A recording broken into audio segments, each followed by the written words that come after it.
Hello, everyone, and welcome back to My Summer with Superman. I'm one of your super hosts, Jacob DeNoble. And I'm your other super host, Chris Haley. And it's still Superman season, baby! It is still the summer of Superman. We have a great episode where we're going to be talking a little Lois and Clark today. And on a day when we got some real terrible news. Yeah, I mean...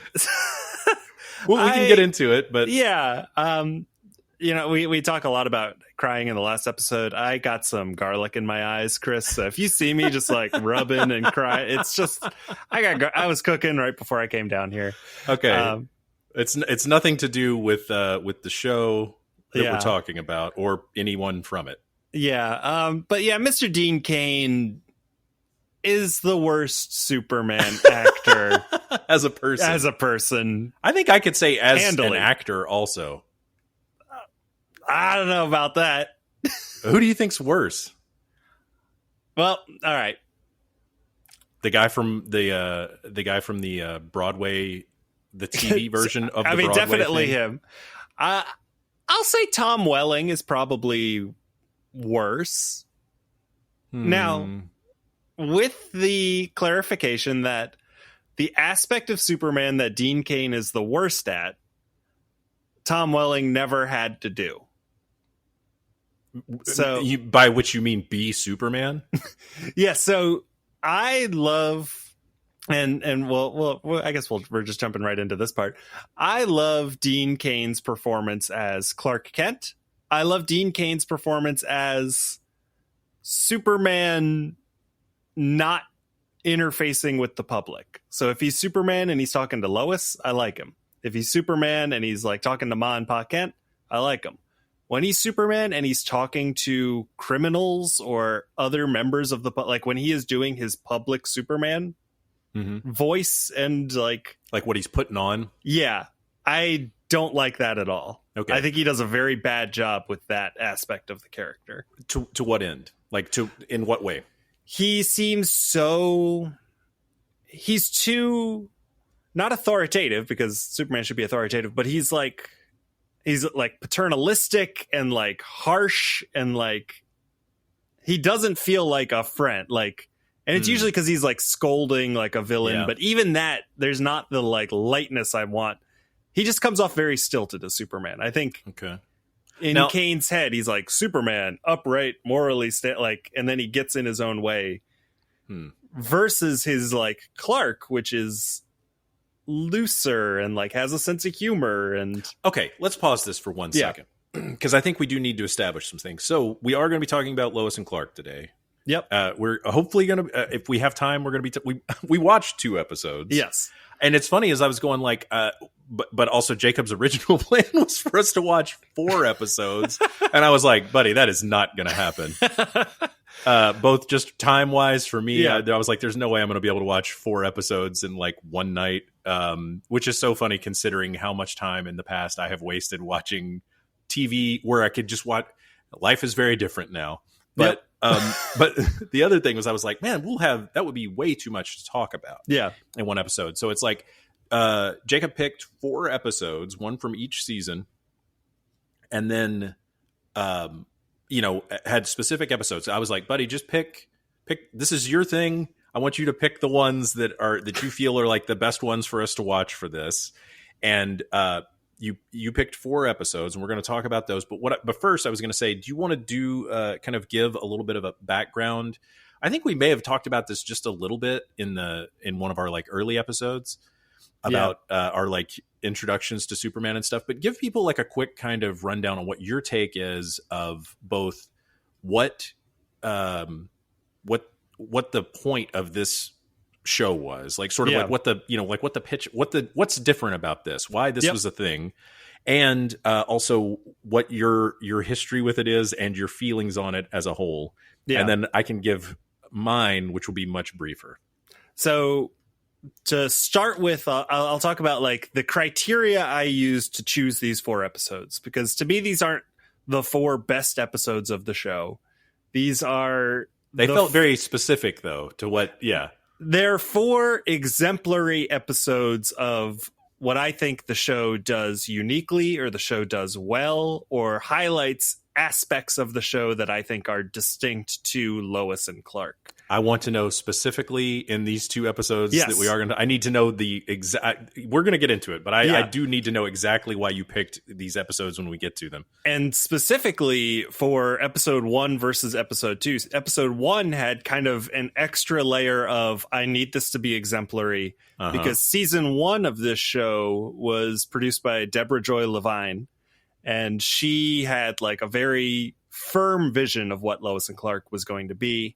She got let go after season 1. And when she got let go, her name is still in the credits on the episode from the 2nd season. Yeah, I think as creator and maybe as executive producer, but she was no longer the showrunner at that point. Okay.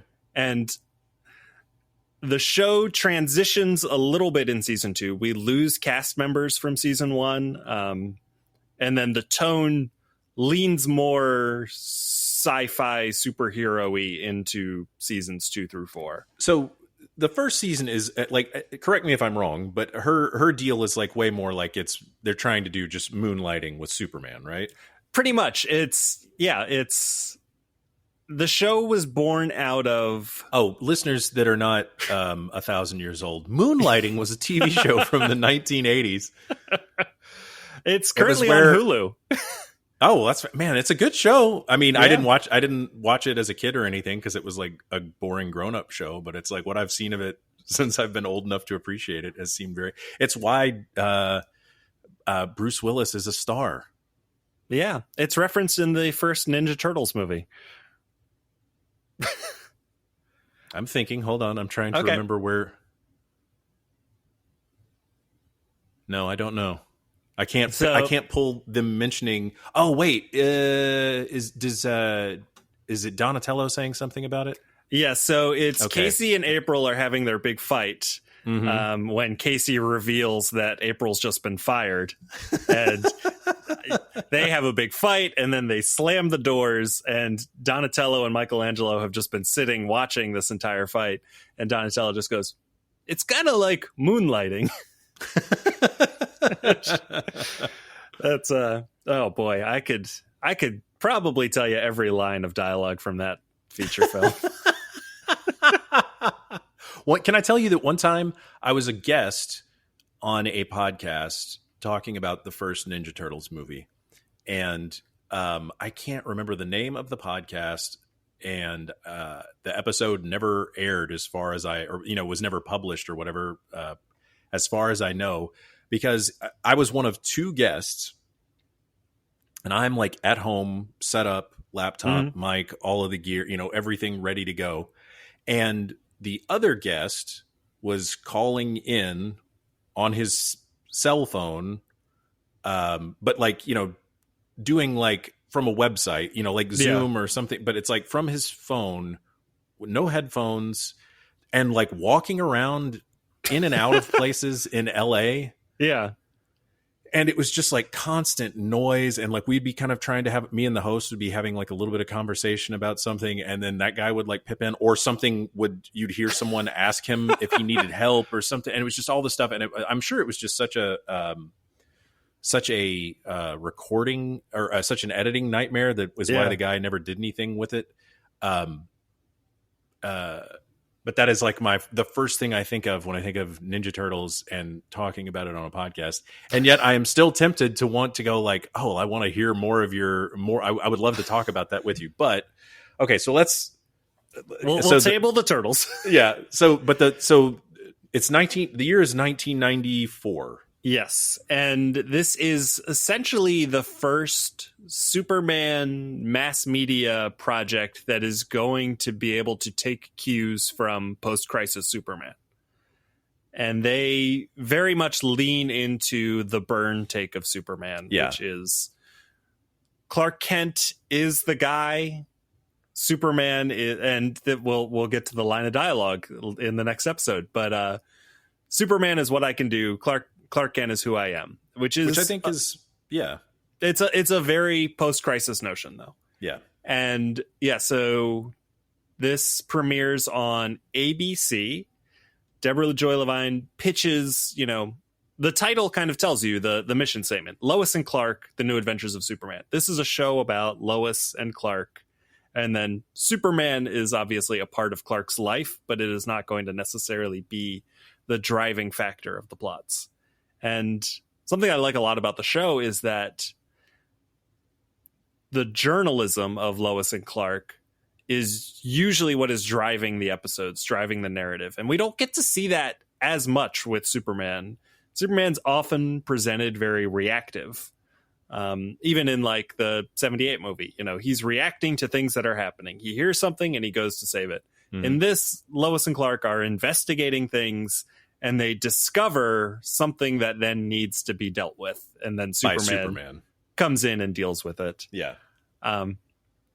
So yeah, it's very Daily Planet heavy, especially in season 1 where we have more of the Daily Planet characters. Cat Grant gets dropped by season 2. I was about to go, let me guess who gets dropped in season 2. The Jimmy swap is such a good call. I like Jimmy 1. And it's funny, every time I watch this show, I watch season 1, I'm like, man, I'm going to miss Jimmy 1. And then I get to season 2 and I'm like, I love Jimmy 2. So it's like whoever I'm watching, I actively like. Jimmy 1 says that he was fired for looking too much like Dean Cain. That's the story that I have always heard. And watching it last night, Vanessa was saying the same thing. She was like, we both were kind of just going like, they really do look like they could be brothers. And then Chakotay, what's his name from Voyager? Chakotay, is that what his name is on Voyager? Is he the bad guy in this? Yeah. I've never gotten to that far into Star Trek. Oh, okay.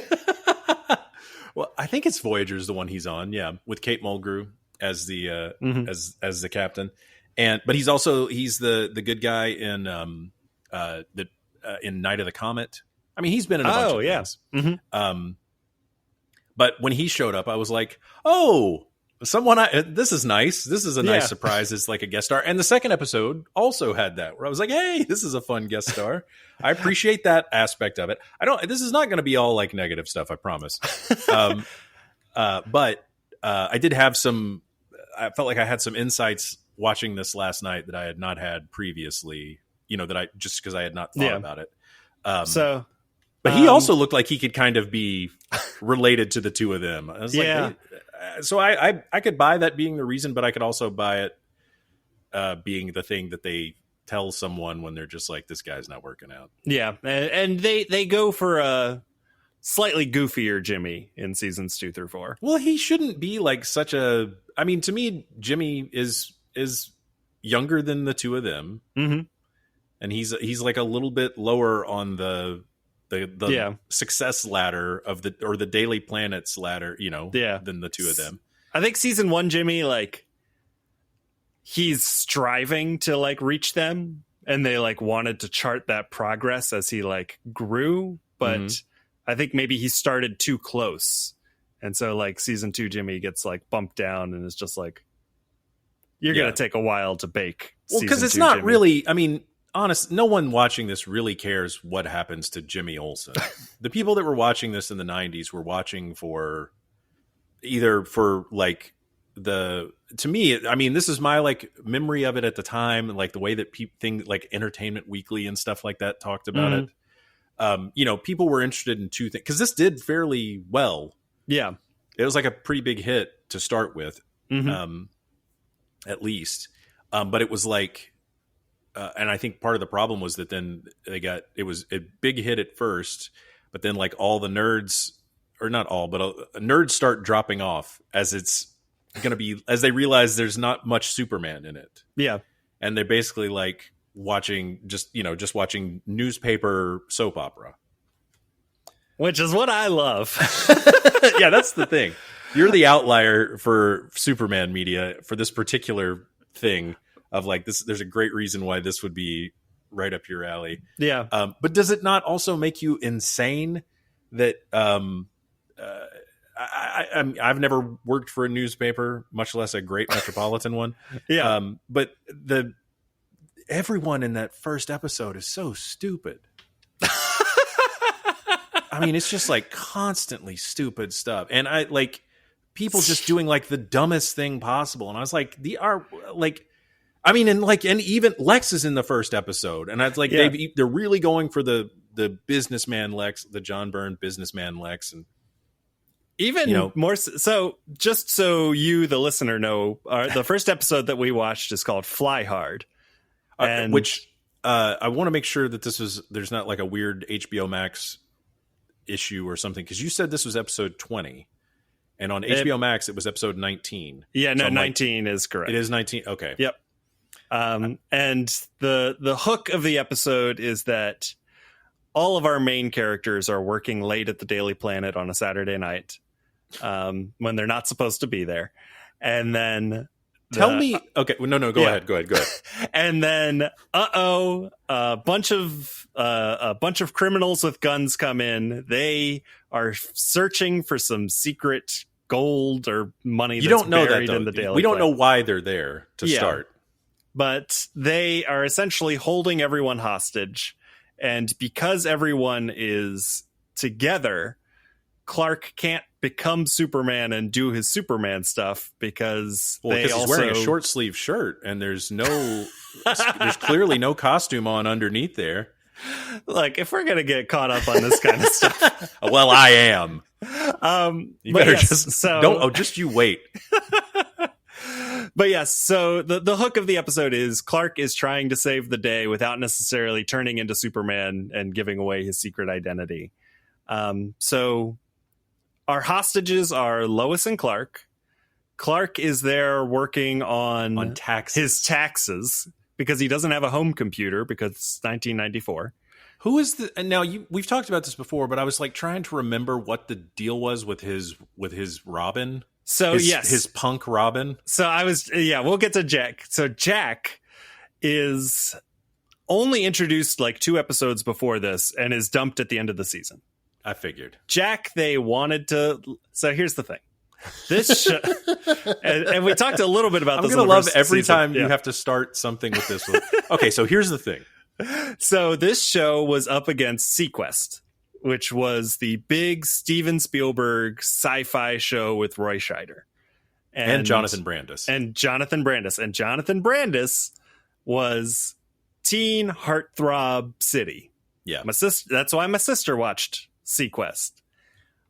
I don't know this for certain, but I feel very confident in saying Lois and Clark was worried about the Jonathan Brandis effect and decided to throw in a cool punk kid who is introduced as like a bad kid who's trying to sell like this Krypton artifact to Lex Luthor.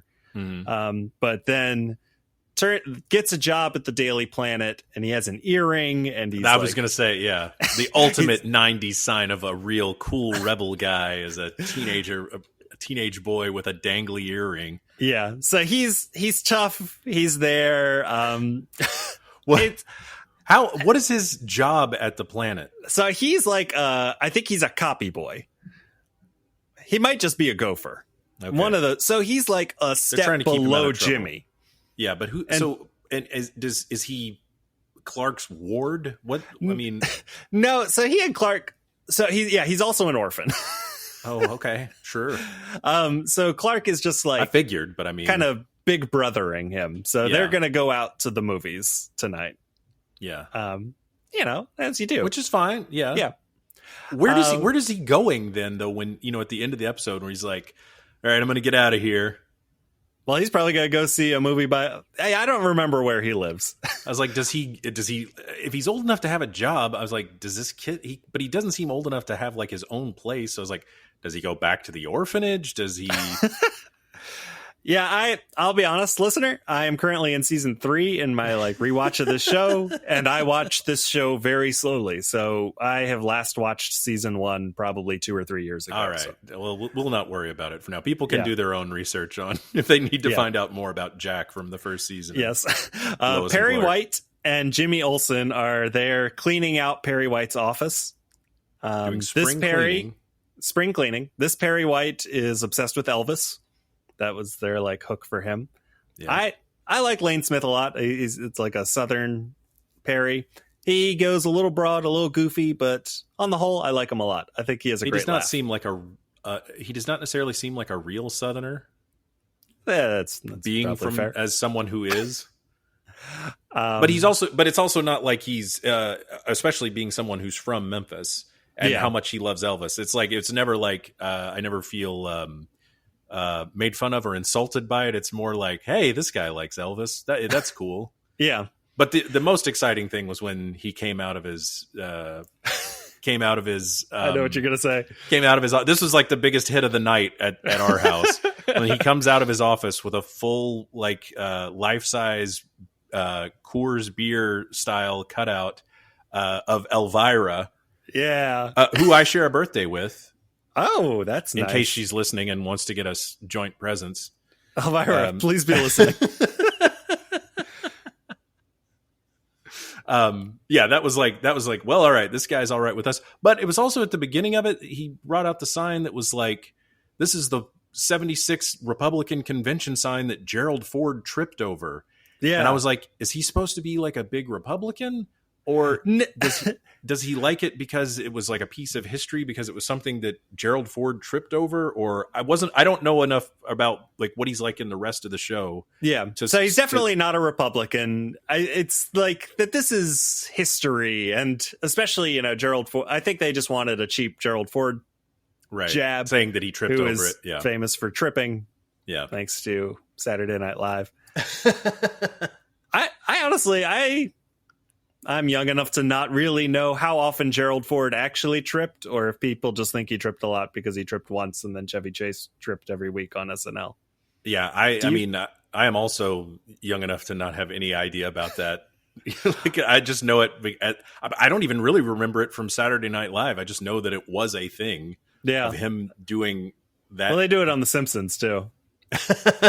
Oh, yeah, they do the bit where he shows up and he and Homer get along just splendidly after he and George H.W. Bush are so combative with each other. So our final duo who's held hostage is Lois Lane, who is going on a date with Lex Luthor to the opera. This is back in the first season where they were still where it was a romantic quadrangle. Yes.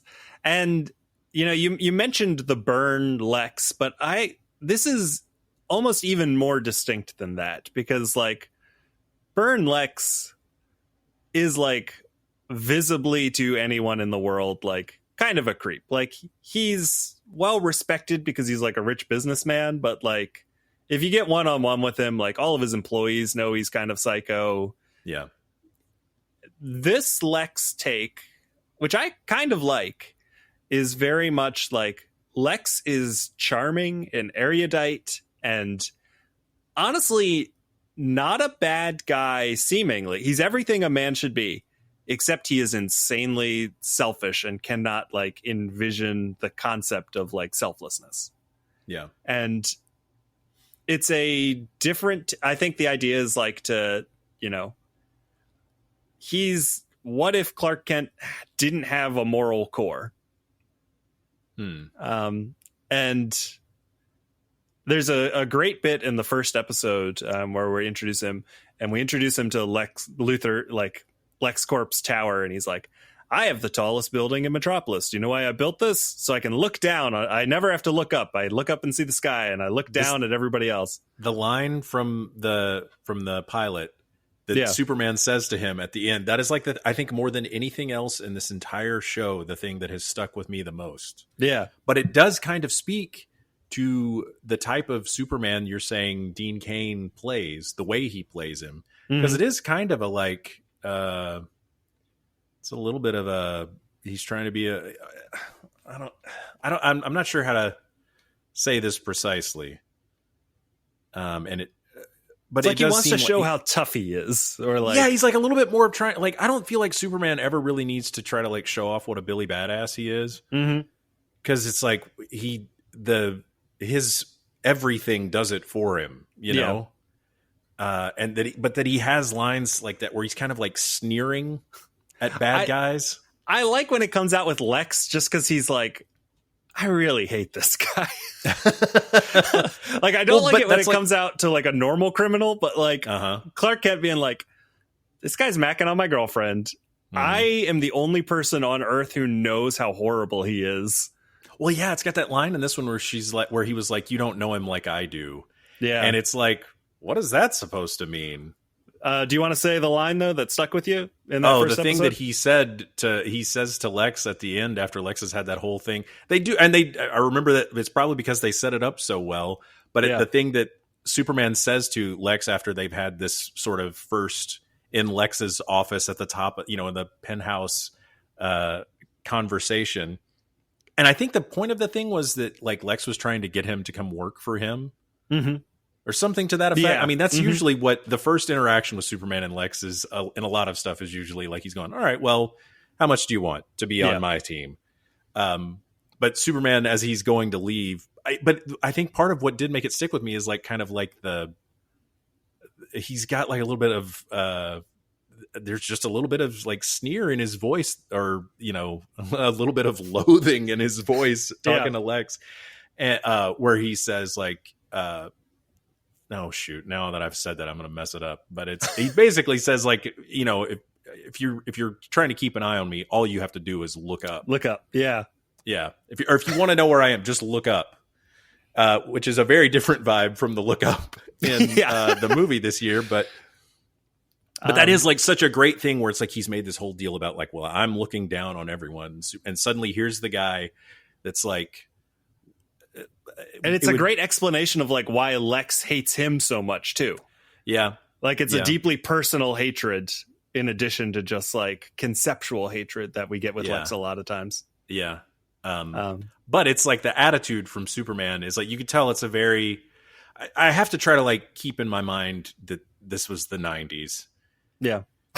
And it's like a lot of things that don't seem as good an idea now or don't feel as right now seemed very like commonplace then, or seemed like, well, of course that's what we got to try to do this. We've got to kill him. We've got to give him long hair. We've got to, we got to muscle him up. We got to have him shooting guns.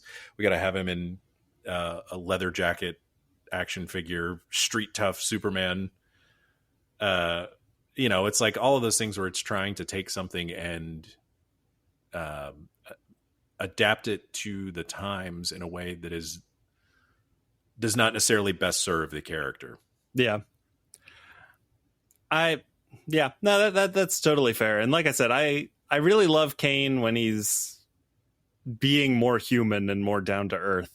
But he always does like the arms crossed too. Yeah. I hate that he's got the like super slicked back hair as Superman.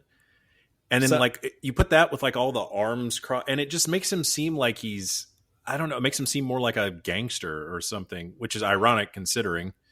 So I mentioned this before we started recording. It was like, I didn't realize until I watched them back to back that I picked two episodes that have almost no Superman in them. And I'm realizing, I think it's largely because I don't love his Superman. So like, these episodes capture so much of what I like about the show. Tell me what about this episode for the first season? Why is this the one you picked for this? So I went back and forth between two episodes, and it was this one or one where Lois and Clark are in a stakeout and they have to like share a hotel room and like, see, okay. I know I almost regret that I didn't pick that one, but the reason I picked this one is what I was mentioning earlier. Like, I wanted a sense of the like Deborah Jo Levine era, so I wanted an episode that had Cat Grant, that had Lex Luthor, that was so Daily Planet focused, to the fact that this is a bottle episode. The whole episode takes place on the Daily Planet set, and it's almost like a play. It's a good example of, I think, things the show can be good at, even though it's like the episodes that have more Superman action, they're working on 1994 of TV level effects, budget, capabilities. I personally don't care. Like, I see the quality suddenly jump down to video quality because Superman's about to use his heat vision. And I'm like, I'm charmed by it. But I know for a lot of people, that's a reality of the effects could be a sticking point. So I was like, this is a nice contained. That's not a sticking point for me. If this had been a like comic book issue. Mhm. Like, I feel like it's like that Flash issue where, like, the Wade Flash issue where the Flash gets like stuck in time, and the whole, like, page 1 to page 22 is just him like trying to deal with that. Like, I would love to see an issue of Superman where Superman maybe shows up on the last page, but it is the Daily Planet stuck in a situation like this. Mm-hmm. And then you also get, and you reference this a little bit, what I think of as very charming 1990s television, just cutesiness, where we get these flashbacks to 1920s gangsters, which is and hilarious. They let Go the ahead. cast No. play them all. Yeah, well, that's what I was going to say. Is like this. That was funny to me that this was a first season episode, because I was like, this seems more like the kind of thing you do in a later season where it's like the actors are getting bored of doing the same stuff, and they're like, let's spice it up this week. We're going to do something fun. We're going to let them play different characters. We're going to let them, we're going to do this and this, and which is fine. Just like, bottle episodes are fine. It's like when I put myself back in the place of going like this, remember what TV used to be like in the 80s and 90s. And it's like, good. Well, the thing is, we're currently like in the middle of rewatching, or some of it for me is first time, watching, Star Trek: The Next Generation. Mm-hmm. Which has got to be like, is just, I don't know how exactly, but it couldn't be any cozier to watch. But it's also so nice because it's like, it's adults solving problems with, like, most of the time at least, like solving trying to like figure out, okay, how can we solve this problem? There's a situation that's complicated and we've got to think our way out of this. Yeah. We got to do to the best of our ability to help people. It's very much the kind of stuff what I like about Superman. Yeah.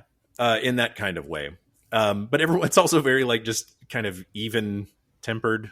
The whole show is just very like very calm for the most part. Even when something really intense is happening, it's still like well, I wonder how they're going to get out of this. But what I forgot about Lois and Clark, but it is that thing of like where they're going, okay, we have to get, when a TV season had to be like 22 to 24 episodes. Yeah. So you're shooting a ton and you're doing it fast and it's got to be blah, blah, blah. So there's all these limitations. I understand that. And which is why you start to see like in TV in the 70s, but more so in the 80s and 90s, you'd really start seeing all of these things where it's like, they do the bottle episode. They do the, it's like, oh, the whole cast gets stuck in an elevator. Yeah. The cast gets trapped in whatever, or it's like, oh, they're going to do, this is the one where they go somewhere else. This is the one where there's a special episode. It's like, there's all these things where it's just like, you expect TV shows, oh, they're going to have the time travel one. They're going to do this, they're going to have the one where it's about people's parents and it's them playing the parents, like that, all those kind of tropes. But the big thing, I love that you mentioned multiple tropes that occur in the 2 episodes. Yeah, and I'm not even trying to think of stuff from the episode. I was literally just trying to think of stuff from TV back then that you would see on all these, like, so many shows. Yeah. And also, it's like there is such a big difference between how TV is made and like sort of what's expected of TV now and then. And I think that's something you have to like really readjust your mind to. But this has the thing that I absolutely hate the most. And both episodes had some of this. And I was like, man. So like the whole this episode. One I would give you, but the second episode I was like, this is maybe my favorite episode. I think. Wait, but you don't know what I'm going to. You don't know what I'm going to say yet. All right, sorry. They both have this thing that is. Oh, the time travel. That's great. The stuff of going flashback to them as gangsters and it's in black and white. I love it. That's great. That is not a problem for me at all.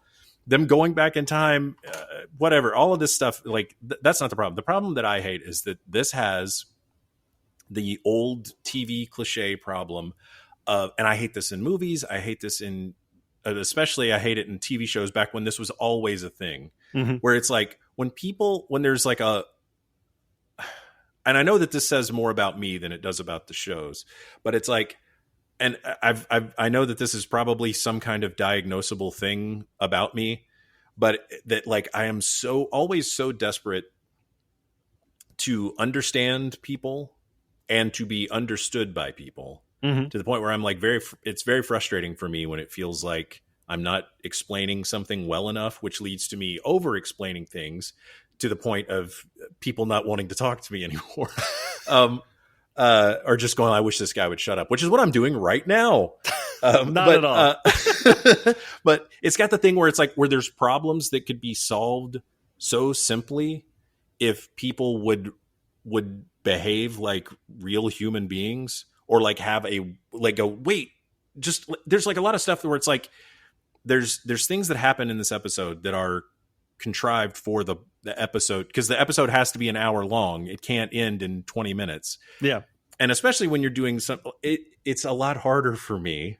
Now, if this was, Quantum Leap and it was having those same problems, I'd be like, well, okay, Sam's doing his best, I suppose. But when it's Superman, I go, Superman could have already handled this. And I'm like, and even if you're wanting to do like a pared down version of Superman, perhaps, it's like, it's still, there's just so many places where it's like, he could have handled this. He could have done this. He could have done that differently. He could have done that. Like, my brain's just doing that the whole time. Which is that's my problem. I'm It's just not here for the necessarily ride. the show's problem, but I hate that kind of sitcom-y stuff where it's like, well, there's been a goofy mix-up because somebody misheard something, and now it's like going to lead to 20 minutes of people mad or doing this or doing that. Like, I don't like it in sitcoms, even like old fun sitcom. It's like, there's a lot when I could tell, like when I was a kid and I could tell it was going to be one of those types of episodes of something, even if it was a show I liked, I would just, if it's the wacky misunderstanding episode, I would just change the channel, because I would get so frustrated that I'm like, just Frasier tell used him to what stress you need. me out. Yeah, right. Like any of that stuff where I'm just going, leave a note. This would be so simple. Just leave a note. Just write something down. Just go, hey, actually, let me check this out, and then you stay here. And if there's a problem, then you can call for it. But like things where Superman is stupid in this, Lois is stupid in this, Lex is stupid in this. Like everybody, I don't know. The bad guys, the bad guys are stupid in this. That the one bad guy comes in and their prank is that we're taking turns sleeping in shifts, and they're hidden they've got under the table. They've just got some blankets on top of that Elvira cardboard thing and something else. And then the bad guy, the terrorist with the machine gun, is like, oh, okay, I'll be quiet. And it's like, well, no, he wouldn't. He wouldn't respect that. He would check to make sure they were really there. These are like Home Alone that's the level. exact kind of thing I love.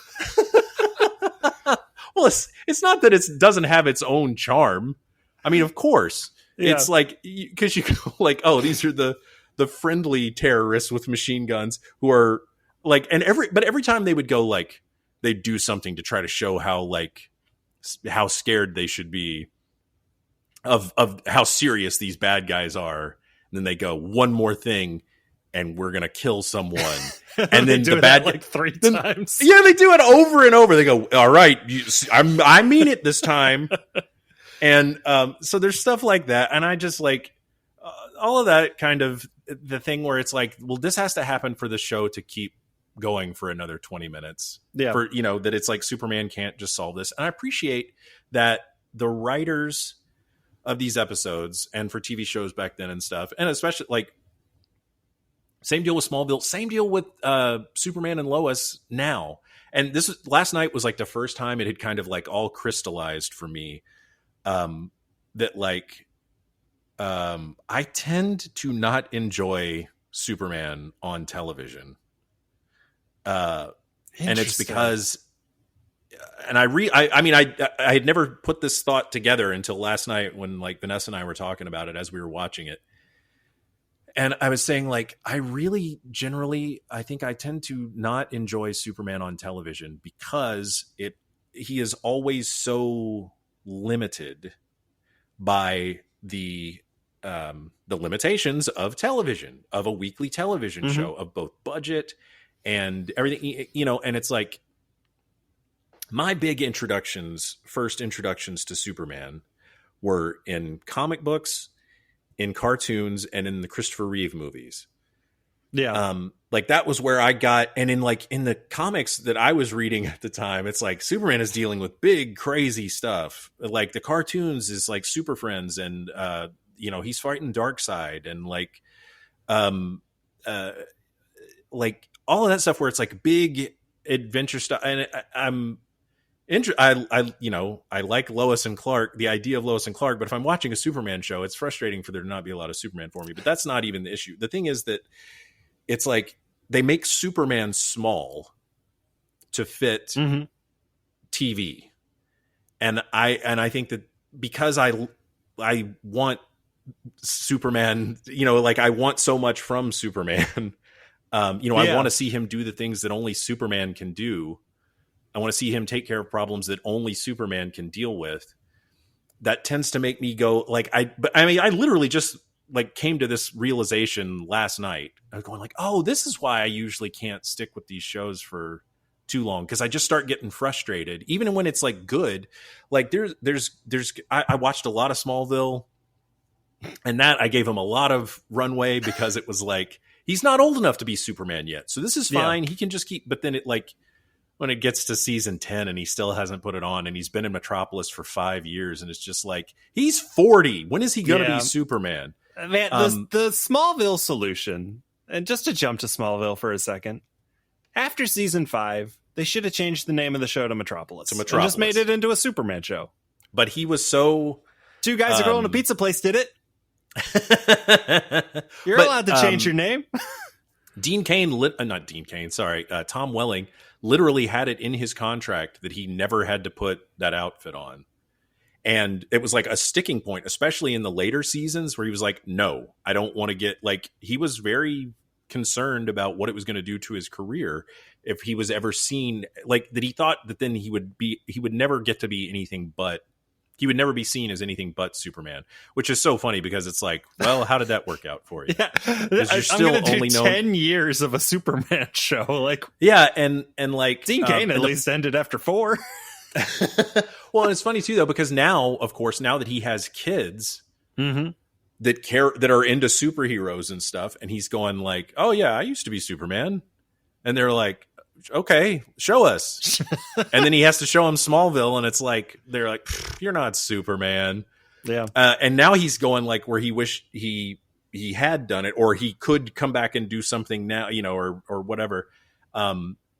So my point really is just that it's I struggle with that with Superman TV stuff that's not animated, because the animated stuff, they can do whatever to a degree.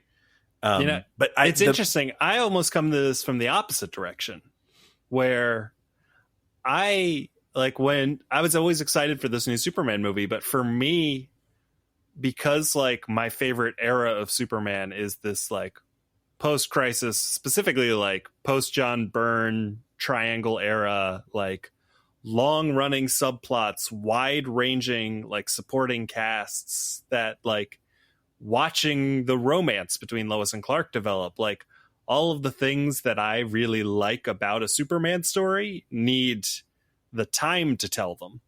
Yeah. So for me, Superman shows tend to be, Superman the movie is the perfect movie. So that aside, I would almost rather Superman shows than Superman movies where you only get a snapshot, or we've never had a Superman movie with a villain who is not Lex Luthor or a guy with Kryptonian powers, or even Superman 3, let's be real, that bad guy is essentially Lex Luthor. Yeah. If they could have gotten Gene Hackman back, they would have. Yeah. And I just I love that, I don't know, I love seeing Clark's character develop. I really just love the relationship between Lois and Clark, and I think that's really what draws me to this show, is that romance, that relationship. Okay. Which is why I was so close to picking that up. Yeah. Let me stop you right there on that then, though, because I hate this version of Lois. At least from these 2 episodes, I was just going oh, I like her in the second. I hate her. She does so many things that it's and the funny thing is that it's supposed to be in service of going oh, she's not just the damsel in distress version. And it's no, now she's something much worse. She is both a damsel in distress who but she's still in distress. She's causing the distress. But she's causing she's the one that's making things worse. And it's not like you couldn't, I mean, of course, Lois in old comics and in the 50s show and all that stuff, like, it's not like Lois hasn't gotten herself into trouble before, but it's like, it's not that she just does that, but it's that she's also so like willfully, or willfully unwilling to like listen to anyone or consider anything, or like the Lois in the new movie, how she's going like, I would have questioned that. I would have taken a beat to think about what the repercussions were of doing this or this. And like in this one, Lois just keeps doing stuff that's making things work. Now, don't get me wrong. In 1994, I could not have been more in love with Terry Hatcher. Like I was just like, she was now, even though she was, and at the time I did not feel this way. I was like, at the time it seemed like, oh, this show is so cool and progressive. And like, there was a part in the second episode when she's like, actually most of my friends are pretty pro gun control. And I was like, oh my God, that's right. That's what the 90s, I was like, things were, it's just so funny how some of these things come around. But you know, she kept doing things, and I've like, I don't do this during any of the Superman movies, but there were like so many times where I was going, would you please, like out loud to the TV, just would you please shut up? Just like let anything, like, it's just so, but then also saying things, it's like, I feel like she's badly written in a way that like in 1994 probably seemed very well written, very progressive, very something. And like, looking back at it now, it's like, oh, it's people who are like boomers, or, you know, people who are trying to be forward thinking or thinking that they're doing a thing. But it's like, you look at it now and you go like, yeah, it's still kind of the thing you think you're not doing. You see, I like what you don't like about this Lois, because she acts this way with the confidence of knowing that Superman has always been there. Like, but she's in the, I mean, yes, she does. There's like like, even if she won't know that or say that, I think in the back of her head, she's like, all right, I am going to solve this problem. And if I don't, look, Superman's never failed me before. He's not going to fail me now. Now I'm not, now if I went, and this is like 2 isolated episodes. Yeah. You know, and so it's like, if I go back and like watch that whole first season, I maybe it would, the good parts would like balance out for me to where I could like tolerate the parts that are like so frustrating to me.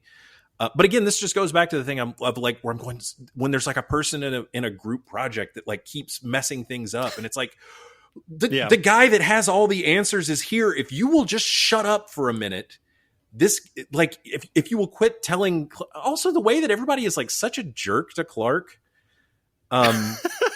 Like, where they're all just like, oh, it's got all of that like tropey TV stuff of people going like, oh, I guess you're just a coward. You know, like all that kind of stuff where I'm just going like, I know. I'm asking. They don't know. They don't know he's Superman. No, I know, but it's like, but this is not like the nerdy, like clumsy Clark. This is a guy who is big and broad, and like, he looks like, and he doesn't act like he can't handle himself. And it's like in the pilot, that's got the part where Lois shows up to his house and he just got out of the shower, and they're like, oh my Lord, get a load of this guy. Yeah. So it's like, it'd be fine for some of that. I'm sorry, I'm getting like way too animated about this. It's like, it'd be fine if you're doing that with like the Christopher Reeve Superman. Yeah. Or it's Christopher Reeve Clark, where it's like, he's going, oh, Clark, come on, don't. But it's also like, this version of Clark / Superman is so dumb about like, constantly, he's just dying to tell everyone that he's Superman, because he's constantly doing things where he's like, well, she's like, I love that. She's like, maybe Superman can do it. She's like, well, I can't even if I did try to take one of them down, like, or even if I did go for it, he could kill one of you in the meantime. And they're like, what are you talking about? He's like, yeah, I mean, you know, even if I was Superman, and it's just like, come on. I don't know. So I think for me, it's like, when I read a Silver Age Superman comic. Okay, if this was in Adventures of Superman, yeah, I'd be fine with it. Like, But when I read a Silver Age Superman comic, I am charmed by the like necessities of the format. You know, like nobody in those acts like a recognizable human being for any reason. But like, I mean, delights me. Yeah, and that's kind of how I am. Like, so like when Clark does his like whole long speech about how he's like, I've thought about this and it wouldn't work. And he goes into essentially like, and everybody thinks that Clark is just talking about himself and not himself as Superman. Yeah, that brings me joy. Can I talk about one aspect that I think is notable and good? Oh, absolutely. So I was just going to say, it's like, I think that my problem comes with them trying to have it both ways. Yeah. It's like you want him to be cool, like, you know, handsome, whatever Clark, but you also have him being like, I don't know.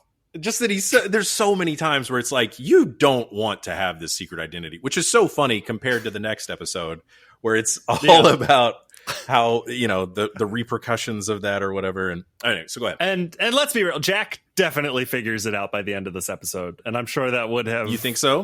Oh, definitely. And I'm sure that would have come into play had Jack not been fired 2 episodes after this. He didn't have time to tell everyone. Yeah. But so there's a bit where Lex Luthor gets shot in the shoulder. Mm-hmm. And I loved this. Yeah. So this is good. And I think this also feeds into future portrayals of Clark, where Lois and Clark is the time between graduating college and getting a job at the Daily Planet is a world traveler, and he has written for newspapers across the world. Mm-hmm. Like small, like, and that's like a gag. They're like, okay, you wrote for like the Borneo Express or some, you know, stuff like that. And so that lends into a version of Clark that is, I think it does blend that Christopher Reeve Man Out of Time with a cooler guy, where it's like, this guy is well traveled, but he has not ever really lived in a city.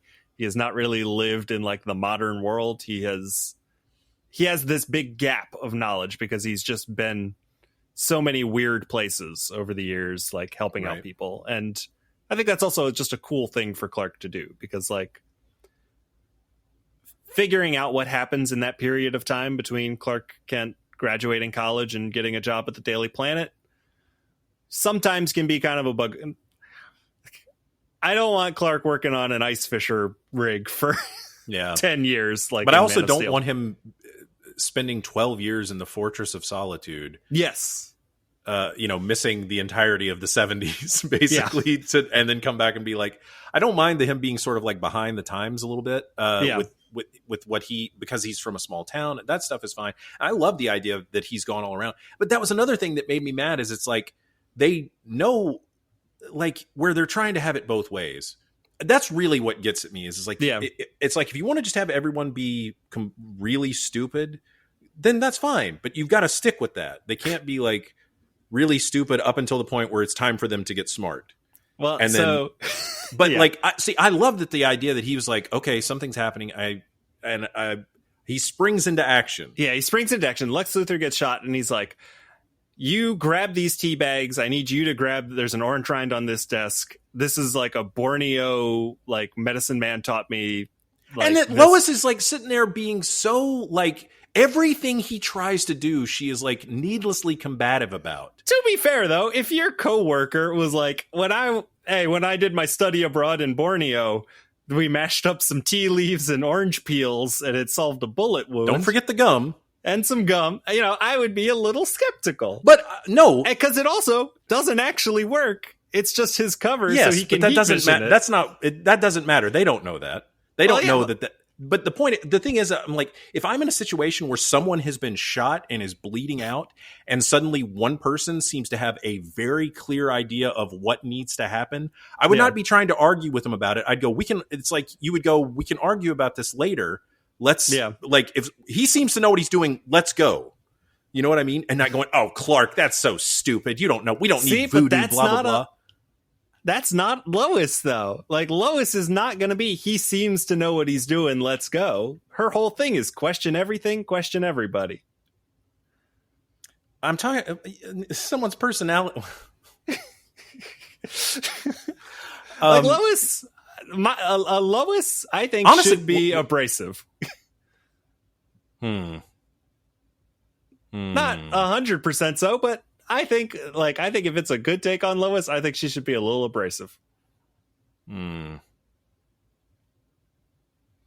See, the problem with the podcast format is that sometimes things get said that I need to go to my fortress of solitude and think about for several days. I think that there is a difference in being, to me, Lois is not necessarily, I think of Lois as someone who is smart enough to know when and when not to be a problem. Not to, like, in the situation here is that a guy is her boyfriend is bleeding out. Yeah. And something needs to be done. I don't think that's the time, if like, because she does seem to care about him. Mm-hmm. She's also, I mean, she's obviously infatuated with Superman, but she does seem to have genuine feelings for Lex. And it's like, I think in that moment, it would be much more like Lois, to me, it would make more sense that she'd be more I mean, ideally what I would like to see have had happen is like, oh, this is a Lois who she knows her like field medical training because her dad is a general. Mm-hmm. You know, the army brat version of Lois that is like, knows how to fight, knows how to handle herself, knows how to not do things that are like, obviously, like, there's too much like, oh, oops, little me did that. Like, I'll say we do get more of that as it goes on. Like, they do lean into the army brat stuff. Oh, you mean okay. I thought you were saying you get more of the like, oops. No. Like, and that does not seem like when Lois is trying to send the email SOS message, and then the bad guy comes over, and she's just like trying to put her hands over the screen, like that's not really obvious. It's just stuff where I'm going like, she's supposed to be smart. I mean, this is a universe of intensely stupid people. Yeah, and I guess it's okay then because everyone is really dumb. So it's like, okay, that's fine, I guess. It's okay if everybody is kind of the scale is lower. I really should have picked the episode that leaned more on the romantic stuff. No, I mean, look, now this was a fun episode. Because I thought that as I was watching it, I was like, maybe I should have picked the other one. Because this is also, and I mentioned in the first episode, this is the first episode I remember watching.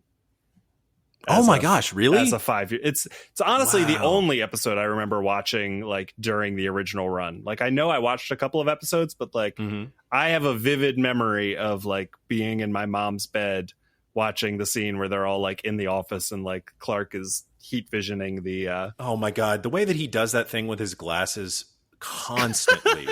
It's like, you don't have to do that. That's only if you're doing the heat vision. Your X-ray vision has no problem going through your glasses. It's like how I get that they're trying to give him something to do to make it like very clear to the audience. Oh, he's doing his eye powers now, but there's no red beam going to come out, so we need him to know that that's what he's doing. But it again just goes to the thing. It's like, you want everyone to know you're Superman.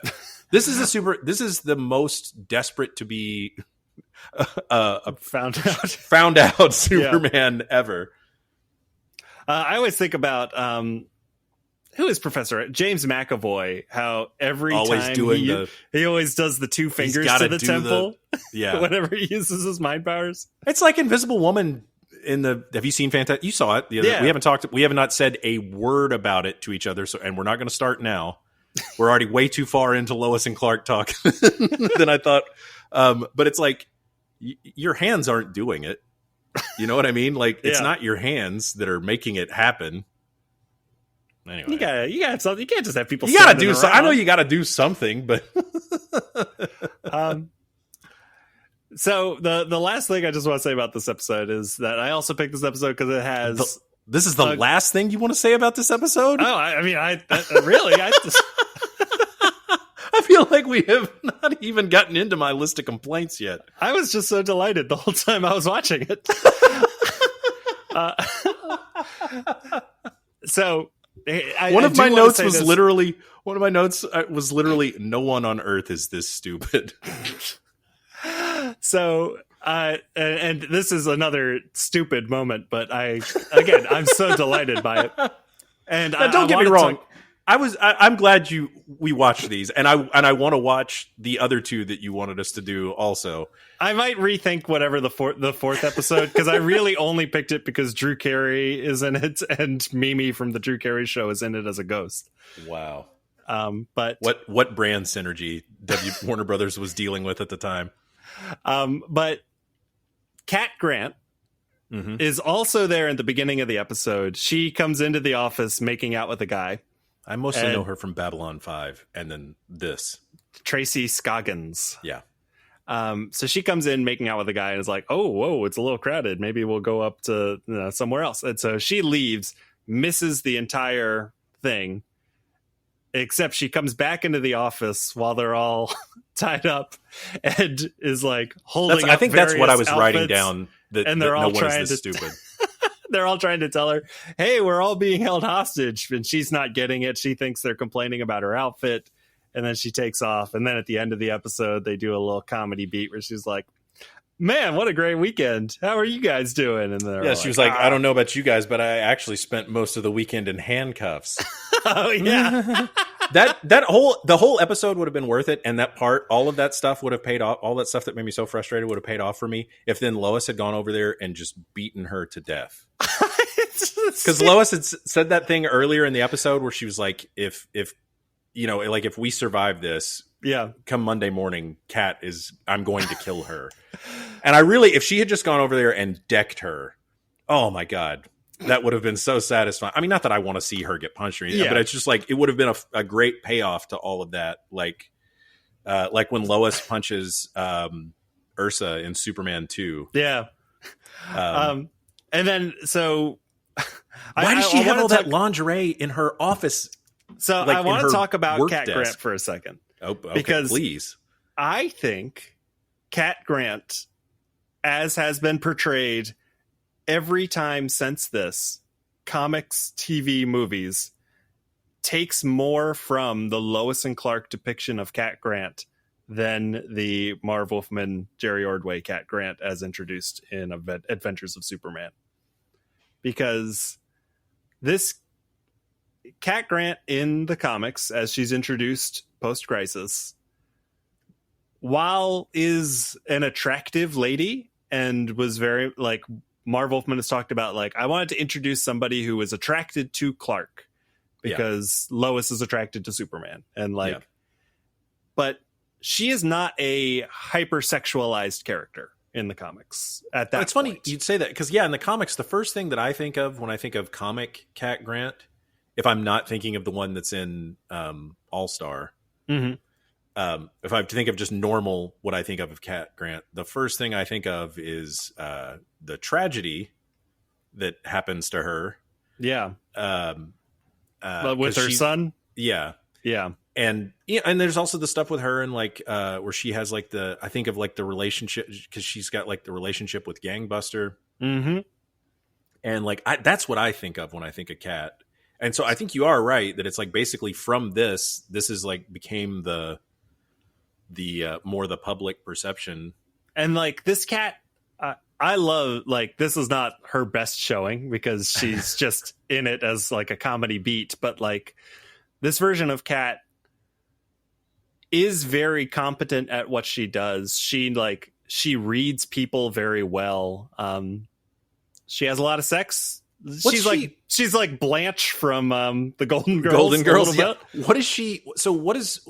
Tell me about in the rest of season 1. What is she like? What is her take on Clark?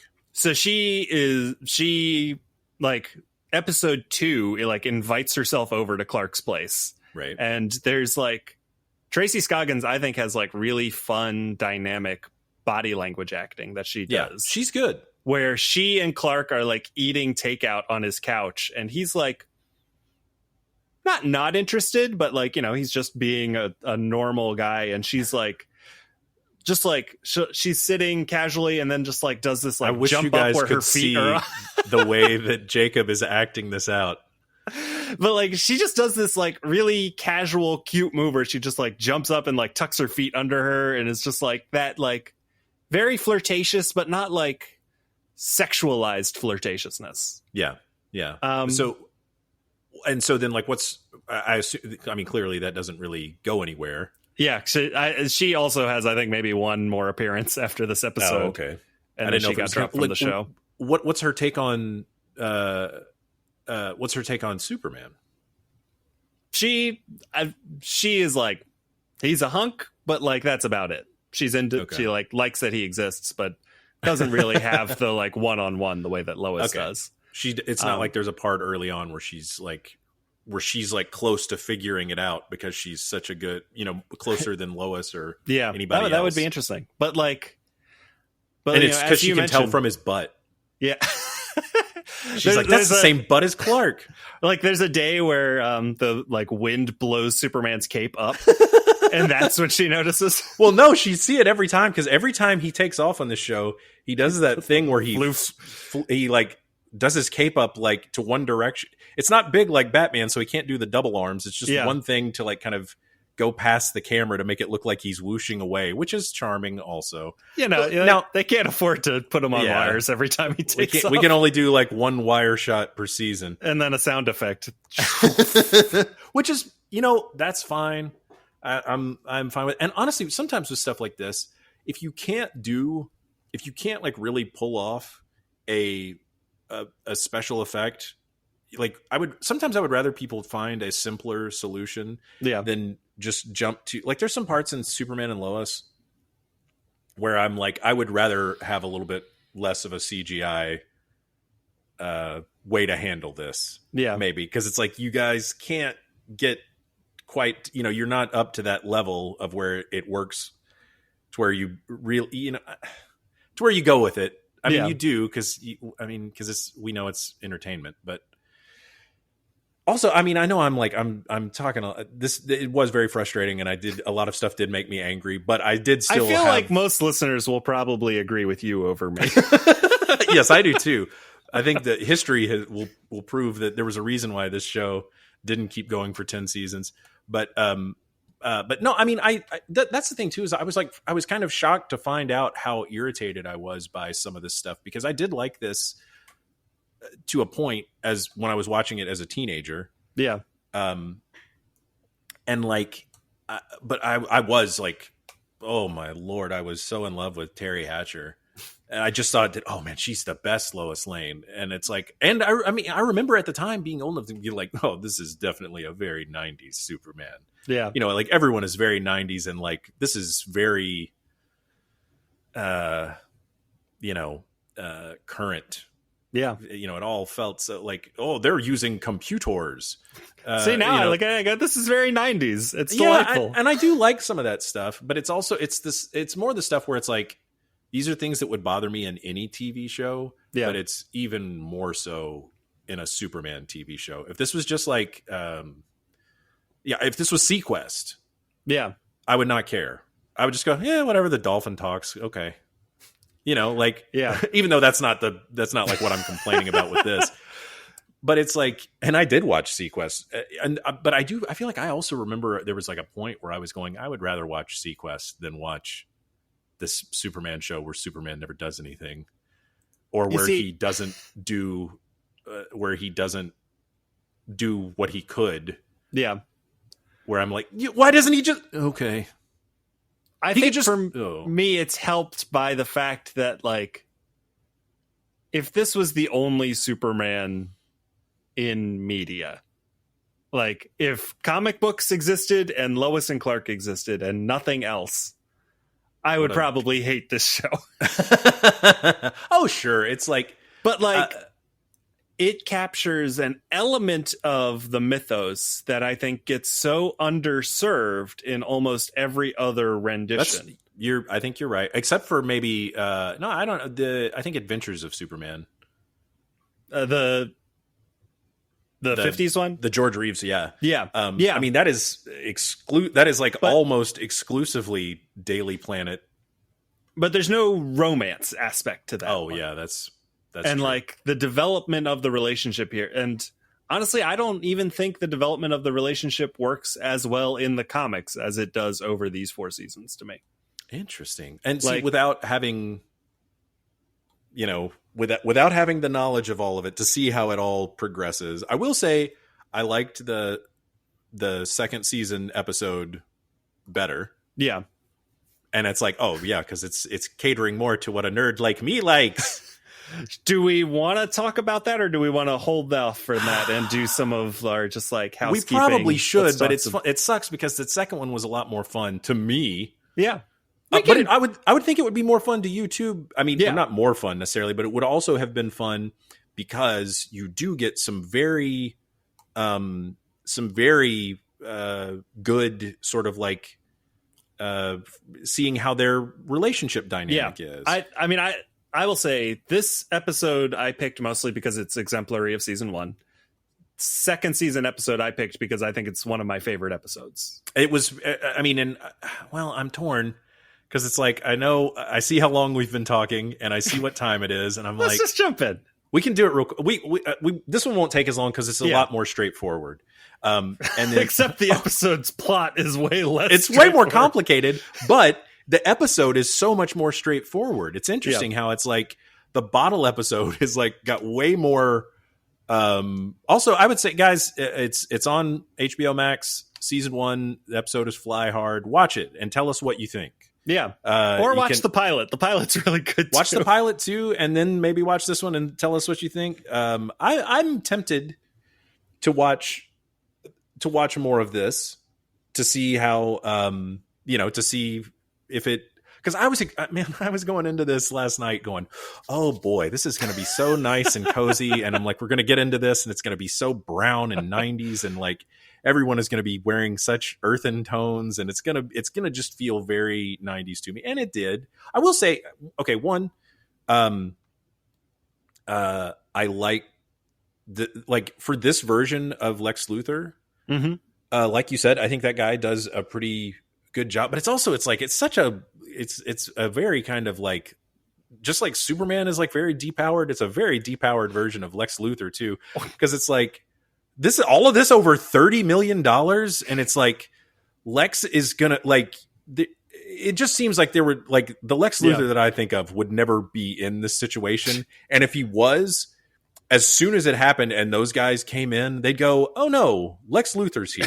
We're going to get out of here. That is funny. Because they even say the guys, because Luthor says whatever's in that vault. This whole thing is about a vault of gold, by the way, $30 million worth of gold. Or is it? Wait, it's not gold. Gold is in the second episode. It's just cash. Yeah. $30 million worth of cash, which is also hilarious because the bags they take it out in. And I was like, you would need a lot more bags than that for $30 million. Vanessa was like, oh, it's all $100,000 bills. But I've completely lost my train of thought thinking about that gold. What is it? Oh, Lex says, I'll give you double whatever is in that safe. And the guy goes, he's like, well, the way I think not, Mr. Luthor, because from what I hear, we would be in more trouble out there with you after us than the cops. And it's like, well, one, that doesn't give Lois, like, she doesn't have any kind of reaction to that. Were you watching this on Max, or were you watching it on I was your watching it on DVDs? Max. Okay. Because there was something I was going to ask about. I was like, is this just a Max problem, or is it was in the episode? It was like there was a scene where every time it would cut to Lex and Lois, it was out of focus.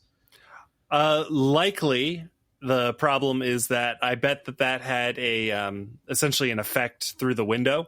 Mm-hmm. So Lois, like the HBO Max version has the HD. The show was filmed on 35 millimeter, so it's HD unless there's a special effect, because all the special effects were just rendered on video because that's the like quality. So if I had to guess, I would say that there probably was like an effect behind them. And so it would like drip in quality whenever it went to them. That would make sense. But it was so weird because it was like cutting back and forth between whoever Lois and Lex are talking to. And then every time it would just cut back to them, they were just slightly out of focus. Could have just been out of focus. And back then they were like, TVs are small. Well, there was also a part where it's like the boom was coming into shot.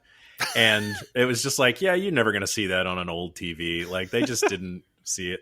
And because at first I was going, oh, maybe this is like a thing where this hasn't been, it's not to the right formatting. Mm-hmm.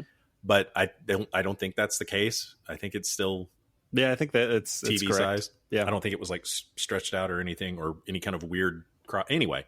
I'm trying to think if there was there's stuff to be charmed by, but it also doesn't help that it's like having just seen a movie that did Superman so well, get what I want from Superman. Because look, I can watch Moonlighting. Yeah. If I just want to see two people go from being, like I can watch a lot of stuff where people work at a job and then fall in love. I can watch The Office. I can watch a bunch of stuff, but I can't see, nobody flies in The Office. Superman never shows up on Moonlighting. So I'm like, I'm watching this to see, don't tell me this is a Superman show and then Superman's barely in it. But there's still I think there's things to enjoy. Well, I'm interested to hear you talk about the season 2 episode. So the second episode, let me see if I can do this real quick. All right, and it is run called down Tempest what the deal Fugitive. With this is. Tempest Fugitive, season 2. This episode starts off where it's like already where I'm like, we're in good hands because within like the first minute, here's Terry Kaiser playing H.G. Wells.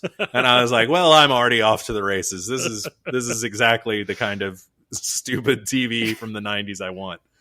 And he is so great. Like he's what a just he I hope he's not a bad dude in real life because I was like, I literally have never seen him in anything where I didn't think he was wonderful. Yeah. Even when he's being like a bad guy, like in Friday the 13th, part 7. And it's or like Tammy and the T-Rex. Well, I think he's great in Tammy and the T-Rex. I didn't want to see him die in Tammy and the T-Rex, but I was like dying to see him. It's like, please, Jason, kill the hell out of this guy. Yeah. And then he gets like such a lame, like not like what's the word I'm looking for? Not equivalent to the level of his like dastardliness, his bad guyness. But he shows up and it's like, oh, what a treat! Here he is. And the setup for it is that, okay, so it's Perry's birthday, who we never see in the episode, which makes me think, oh, they didn't want to pay him for that week. It's Perry's birthday, and H.G. Wells shows up in the Daily Planet offices and comes over to talk to Clark and Lois and says, hi, I'm H.G. Wells. I'm here in my time machine, and I need y'all's help. And they're like, okay, thanks, but we're pretty busy right now. We gotta, and he's like, okay, well, how about this? Like quietly, like over to Clark, as Clark is kind of trying to shoo him off. He's like, well, how about this? I know you're Superman and I need your help. And suddenly Clark is like, very, okay, I'll check it out. Meanwhile, and again, you got a Lois that's going like, wait, what did he say? What did he say? Why do you, now that's fine. Yeah. But the way that it's like they keep getting further from like, hey, we're supposed to be busy and we've got, supposedly it's important that we've got stuff we don't have time for. It's like, oh, you're late. Like they start off, the first thing she says to him is that he's late. Yeah. But they've still somehow got time to go do a whole adventure. She stops being worried about that once Clark is wanting to do something that she doesn't, that she's like, well, wait, what are you going to do? Now I'll give you that anyway. But he says he's here from the future. Well, from the past and then from the future. And he's like, if you come outside, I'll prove it to you. And he takes him out to his time machine. Is this the time? Did they build this version of the time machine for this show? Or is this one that was like the one that was used in Gremlins? So, it is not that one, but it is definitely a design reminiscent of the one from the movie version of the time machine that also gets used in Gremlins. But it's not that same one, because I was like, did they just have this still on the set and that's why they were like, all right, we can do this one, or not on the set, I mean like on the Warner Brothers lot or something. I was about to say, I think they're shot in the same backlot, Gremlins and Lois and Clark, so what, okay, I'm not going to confidently say one way or the other. Okay, I may try to do some research on this later anyway. But he shows up and he's got what looks like the H.G. Wells time machine. And but he has brought a guy from the 22nd century, which is supposedly a utopia with no crime, no anything, no problems, and it's all because of Superman. And he has brought this guy. They never explain why H.G. Wells got this particular guy? I think it was just bad luck. Okay. Because sure. H.G. Wells is like, I need to bring somebody from the future back in time with me because nobody believes my time machine works. I picked a random guy from this utopian future who just happens to be a he's borderline the one guy who wants to be a criminal. A guy who already knows all about Jesse James and all this stuff, and it's like you found the one guy that has a plan to destroy the future utopia, and he already had this plan apparently.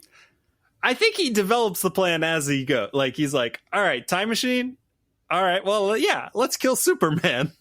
Okay, so there's also the issue of so the thing is, this guy comes back but he also somehow passes himself off so well to H.G. Wells as just a guy that is like, yes, I'll come back into the 1800s with you and prove that I am from the future so that everyone will know your time machine works. Which, based on what we see of him the rest of the episode, seems very hard to believe.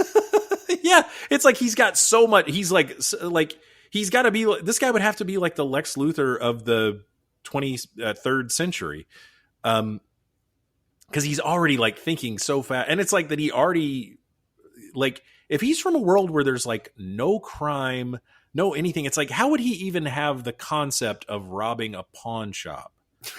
Like, you know what I mean? Like of tricking a pawn shop guy into it strains credulity, but whatever, it's fine. He studied his history. He knows. He also says the word "duh" at one point. So like, he says a lot of things. One of my notes was like, this guy really knows a lot about idioms and things from thousands of years ago. Yeah. And I was just trying to think about it. I was like, oh well, surely I'm sure we use all kinds of idioms from the 900s. But no, so hold on. It's the 22nd century, so we're not that far. It's 100 years. Right. It's like 200 years in the future. Okay, so we're using stuff from what are we still using from like 1800s? Is it? One of my. Hold on. When is 22nd century?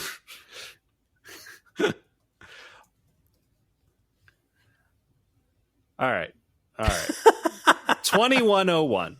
So 75 years from now. No, it seems much more. That's just because it's a utopia. Well, I mean, from now, it's already been 25, 35 years since this show. So it's about 100 years in the future we've picked this guy from. All right.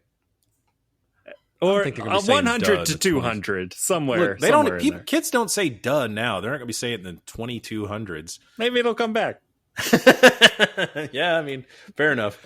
But it was funny that you picked this one, and that it was like, oh, this is another one of the actors get to play different characters again. I wrote that. I was like, I can't believe I did this twice. Well, one of my notes was like, why? Like, how, why this guy? And it's like, it's funny that his name is even Tempest. And I was like, doesn't that mean time or something? Like, yeah. What? But yeah, keep going through. Oh, that's fine. Anyway, so this guy comes back in time, and he sees what how great the past is, where it's like there's crime and stuff, and he wants to do crimes. Like, you just wouldn't have a concept to think like, oh, it's so much better. Like, you wouldn't be bored if society is like completely all that way. Does that make sense? It's like a fish doesn't know it's wet. Yeah, but like, I don't know. I think there is something innate in the human experience that like, well, you say that because you're already familiar with crime and all of these things. Well, I'm just saying that because from caveman to now, we haven't had. But we've also, society has there's never been a point in history where things were a perfect utopia. Yeah. Where there were no problems and no one had want. Yeah, okay, let all that go. Anyway, but he goes, well, I'm going to go back in time and kill Superman. That way the utopia will not happen and I will get to, and then what? It's just there'll be crime and stuff. He just wants crime to exist. He'll be less bored, but I'm like, if that's all you want, just stay in the past. Do stuff with your knowledge of the past to become rich and whatever. Like, it's just it's a stupid plan, but as I've previously stated, this is a very stupid universe, so it's okay. It's a universe where people like anyway. See, I think to him, he thinks he's doing the world a favor because he's like, Fair enough. Utopia world is stupid and it sucks. If I make it crime filled, it'll never at least says be that interesting. He never says that it sucks or anything like that. That his complaint is that it's boring. Yeah. Which is which I mean, I guess you could say is like but it's like he never says anything. His big complaint is just that he's bored. There's 9,000 channels and there's nothing on to watch. Which is a funny play on the fact that the thing used to be 57 channels and nothing on. Now there's 9,000 channels, and it's like, well, anyway, you don't even talk about smartphones. But he decides he's going to go back in time to Smallville and kill Superman as a baby because it's a matter of public history, in the future. Mm-hmm. I don't think that if it's in 21 something, I don't think that's long enough for everything to have been turned into a utopia. It's like it makes a lot more sense when you got the Legion of Superheroes because it's in the 30th. You see, I like it because it's like within Superman's lifetime. Well, he's still alive in the 30th century. I don't think this version of Superman is No. immortal. But like within 100-year span, Superman and Lois were like, you know what? We set up the perfect, like, people, it's what we were saying about that book. People saw Superman, they wanted to be better. Yeah. So he has the idea he's going to go back to Smallville in 1966 and kill Superman before the Kents can find him. Yep. And so Lois and Clark, thanks to H.G. Wells, dropping the plans for the time machine. He drops the blueprints. He drops the blueprints for the time machine that he thankfully has with him that he's like explaining to Lois before the bad guy shows back up. And it also like the idea that it's like the H.G. Wells is only, he doesn't explain why he stopped at this point in history. Yeah, because he's like, Superman, I need your help, but he doesn't need gold. That's we're stuck here. We need fuel, and the fuel is gold. It's like, well, he's not who to ask. Well, I mean, he'll help because he'll help anybody. I mean, I bet if Superman went to a bank, was like, "Hey, can I borrow some gold?" Yeah, I'll get you gold back. Yeah, I mean that's fine, but it's like it just is like why here? We don't know. I know why, because it's also funny that H.G. Wells wouldn't know Superman existed until he went to the future and like learns about Superman in the future society and is like, oh, if we go back, we could ask this guy. He seems cool based on everything I see. Well, I assumed that he already knew because he's been back and forth. This is like a regular thing for him, but it begs the question then, one, why is he out of fuel? Why didn't this is his trip. This is the thing he planned for, which was going to get this guy to take him back to his time. Look, Chris, we got like 4 more time stops to hit. There was no time to talk about this. That's fair. All right, whatever. So the point is, so Superman builds another time machine. In a fucking great moment. All right, and you skipped over. So H.G. Wells secretly turns one of the dials they go to 1866. I noticed that when it happened, or I thought I noticed that when it happened, but I was like, oh, did I just missee that? But then when it did, I was like, oh, no, that was on purpose. I did see. Okay. And then he drops the blueprints. Lois Lane drops the blueprints and then goes to 1866. Lois Lane finds the blueprints to the time machine, turns to Superman, is like, these are H.G. Wells' blueprints. Can you build this? And Superman's like, yeah, give me a minute. No, he goes, he looks at it and he's like, yeah, but it'll take a couple hours. Yeah, but it'll take a couple hours. And then we fade out and we fade in and there's a perfect and there's time machine is there again. Also, it's funny that you notice there's like a part later where H.G. Wells says, all right, Lois, Superman, you meet me at the second time machine later. And they can't ever have the 2 time machines at the same place because it's clearly the same time machine. It's the same, prop. But this one is like decorated to be like there's like a lamp that Superman just like went around and found random shit to make a time machine work. But then they go back to 66 because they think that's where he's going. Yep. But he has taken them back to 1866 where he thinking like, oh, well, this will seems like also bad. This is so complicated just in terms of TV writing. Yeah. But he takes him back to 1866 and then coincidentally Lois and Clark in 1966 see, as it's happening in the past, then see what it cuts from it happening in the past to then it seeming to be happening in the present or in the past of the 66 timeline. Yeah. Where then Clark and Lois see what looks like a bank robbery happening, and Superman's ready to prove he's Superman again. Yeah. In front of everyone and ruin the past and the timeline. He's so ready to take those glasses off. And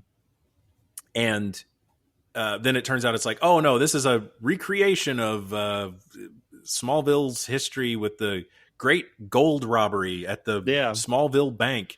Because it's the exact 100th anniversary. Of course. Well, because he only turned to the one dial. You're right. It all makes sense. It all makes perfect sense, Chris. But even that they would be getting there right at the right time to see that happen. If they'd gotten there an hour later in the day, they wouldn't have seen that, so they wouldn't have known to go back to 1866. Their time machines at the same perfect. time. No, it's flawless.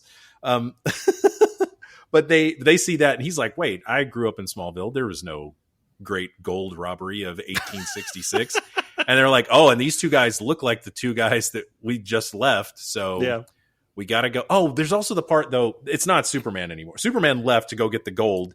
And for some reason, Clark shows back up with it. I had a little trouble tracking that. He's like, as soon as he runs up, she's like, he really was H.G. Wells. This really is a time machine. And Clark's like, yeah, Superman told me. I ran into him and he told me, and he gave me this bag of gold and he explained it all to me. And she's like, okay.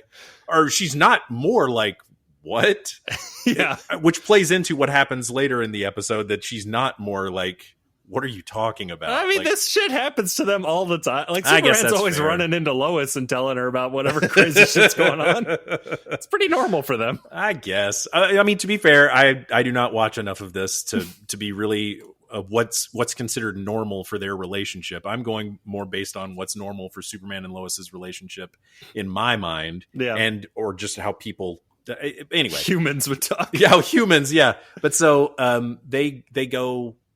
And there was plenty of stuff in this that was frustrating me, which I get to say that there was a moment in this that made me start tearing up, and I was not expecting that at all. Yeah. Anyway, so they go to the past. They have to go to the 1866. Then the bad guys go back to the 1966, and then they've got to go to 1966. And then this is weird writing for a TV show, because like it would have been cleaner to have H.G. Wells like drop his thing and then like have hinted to them that he's going to take Tempest to 1866. Yeah.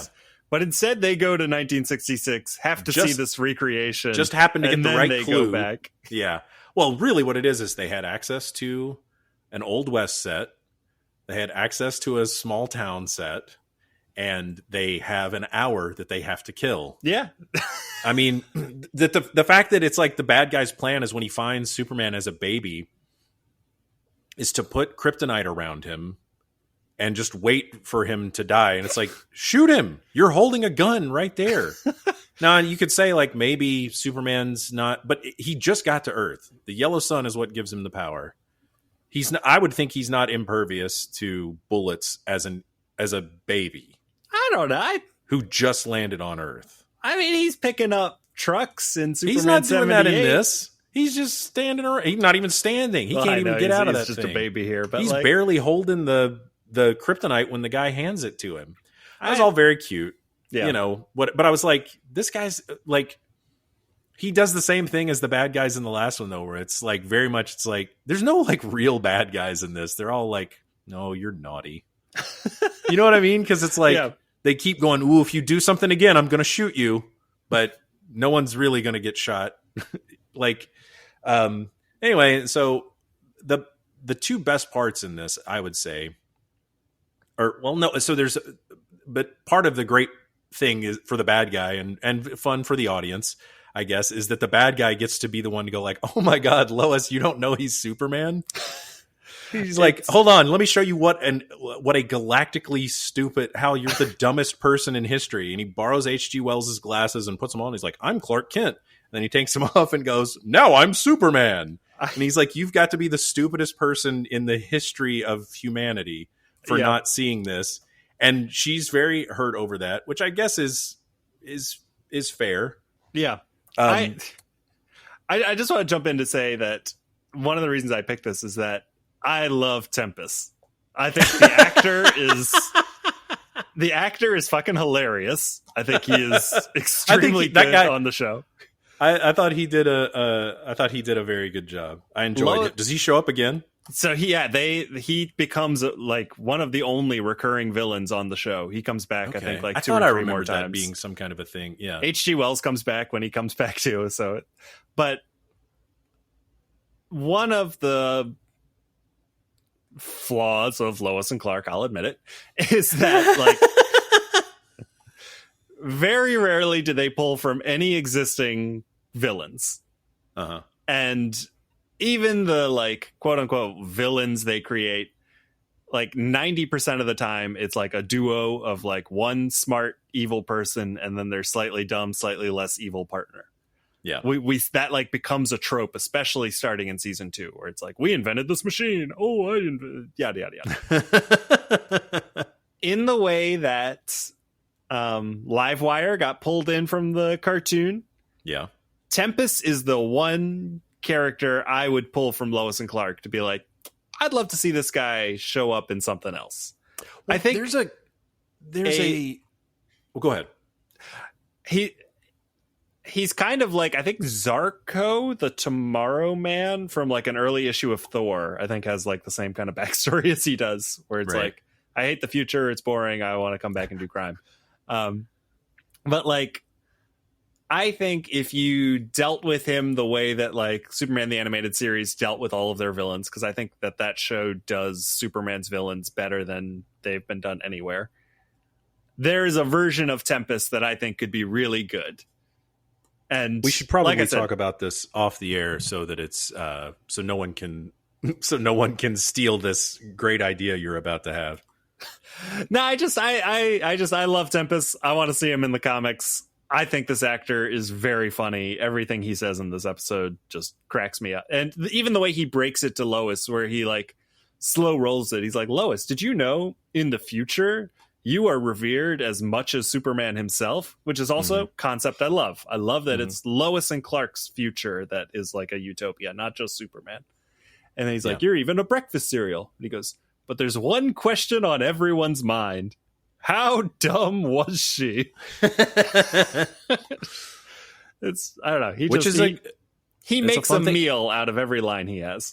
Oh, for sure. The only thing I didn't like was that they've got him in that goofy outfit. Yeah, his outfit sucks. His outfit is so stupid. But it's also, I'm fine with it. It's more that he has like such 90s hair. He's got like such a 90s hair. It's like, you're going to go through all the trouble of putting him in this goofy outfit. Give him some kind of weird future hair. Yeah, but, that's fair. But then at the end of it, he has the nerve to like try to make fun of Superman's outfit. And I'm like, my dude, look at what you're wearing. You basically got a quilted silver apron on over your shiny blue jumpsuit. And you're talking about this guy's outfit? You see, I like Tempest because he is an edgelord who thinks he's too cool for Superman.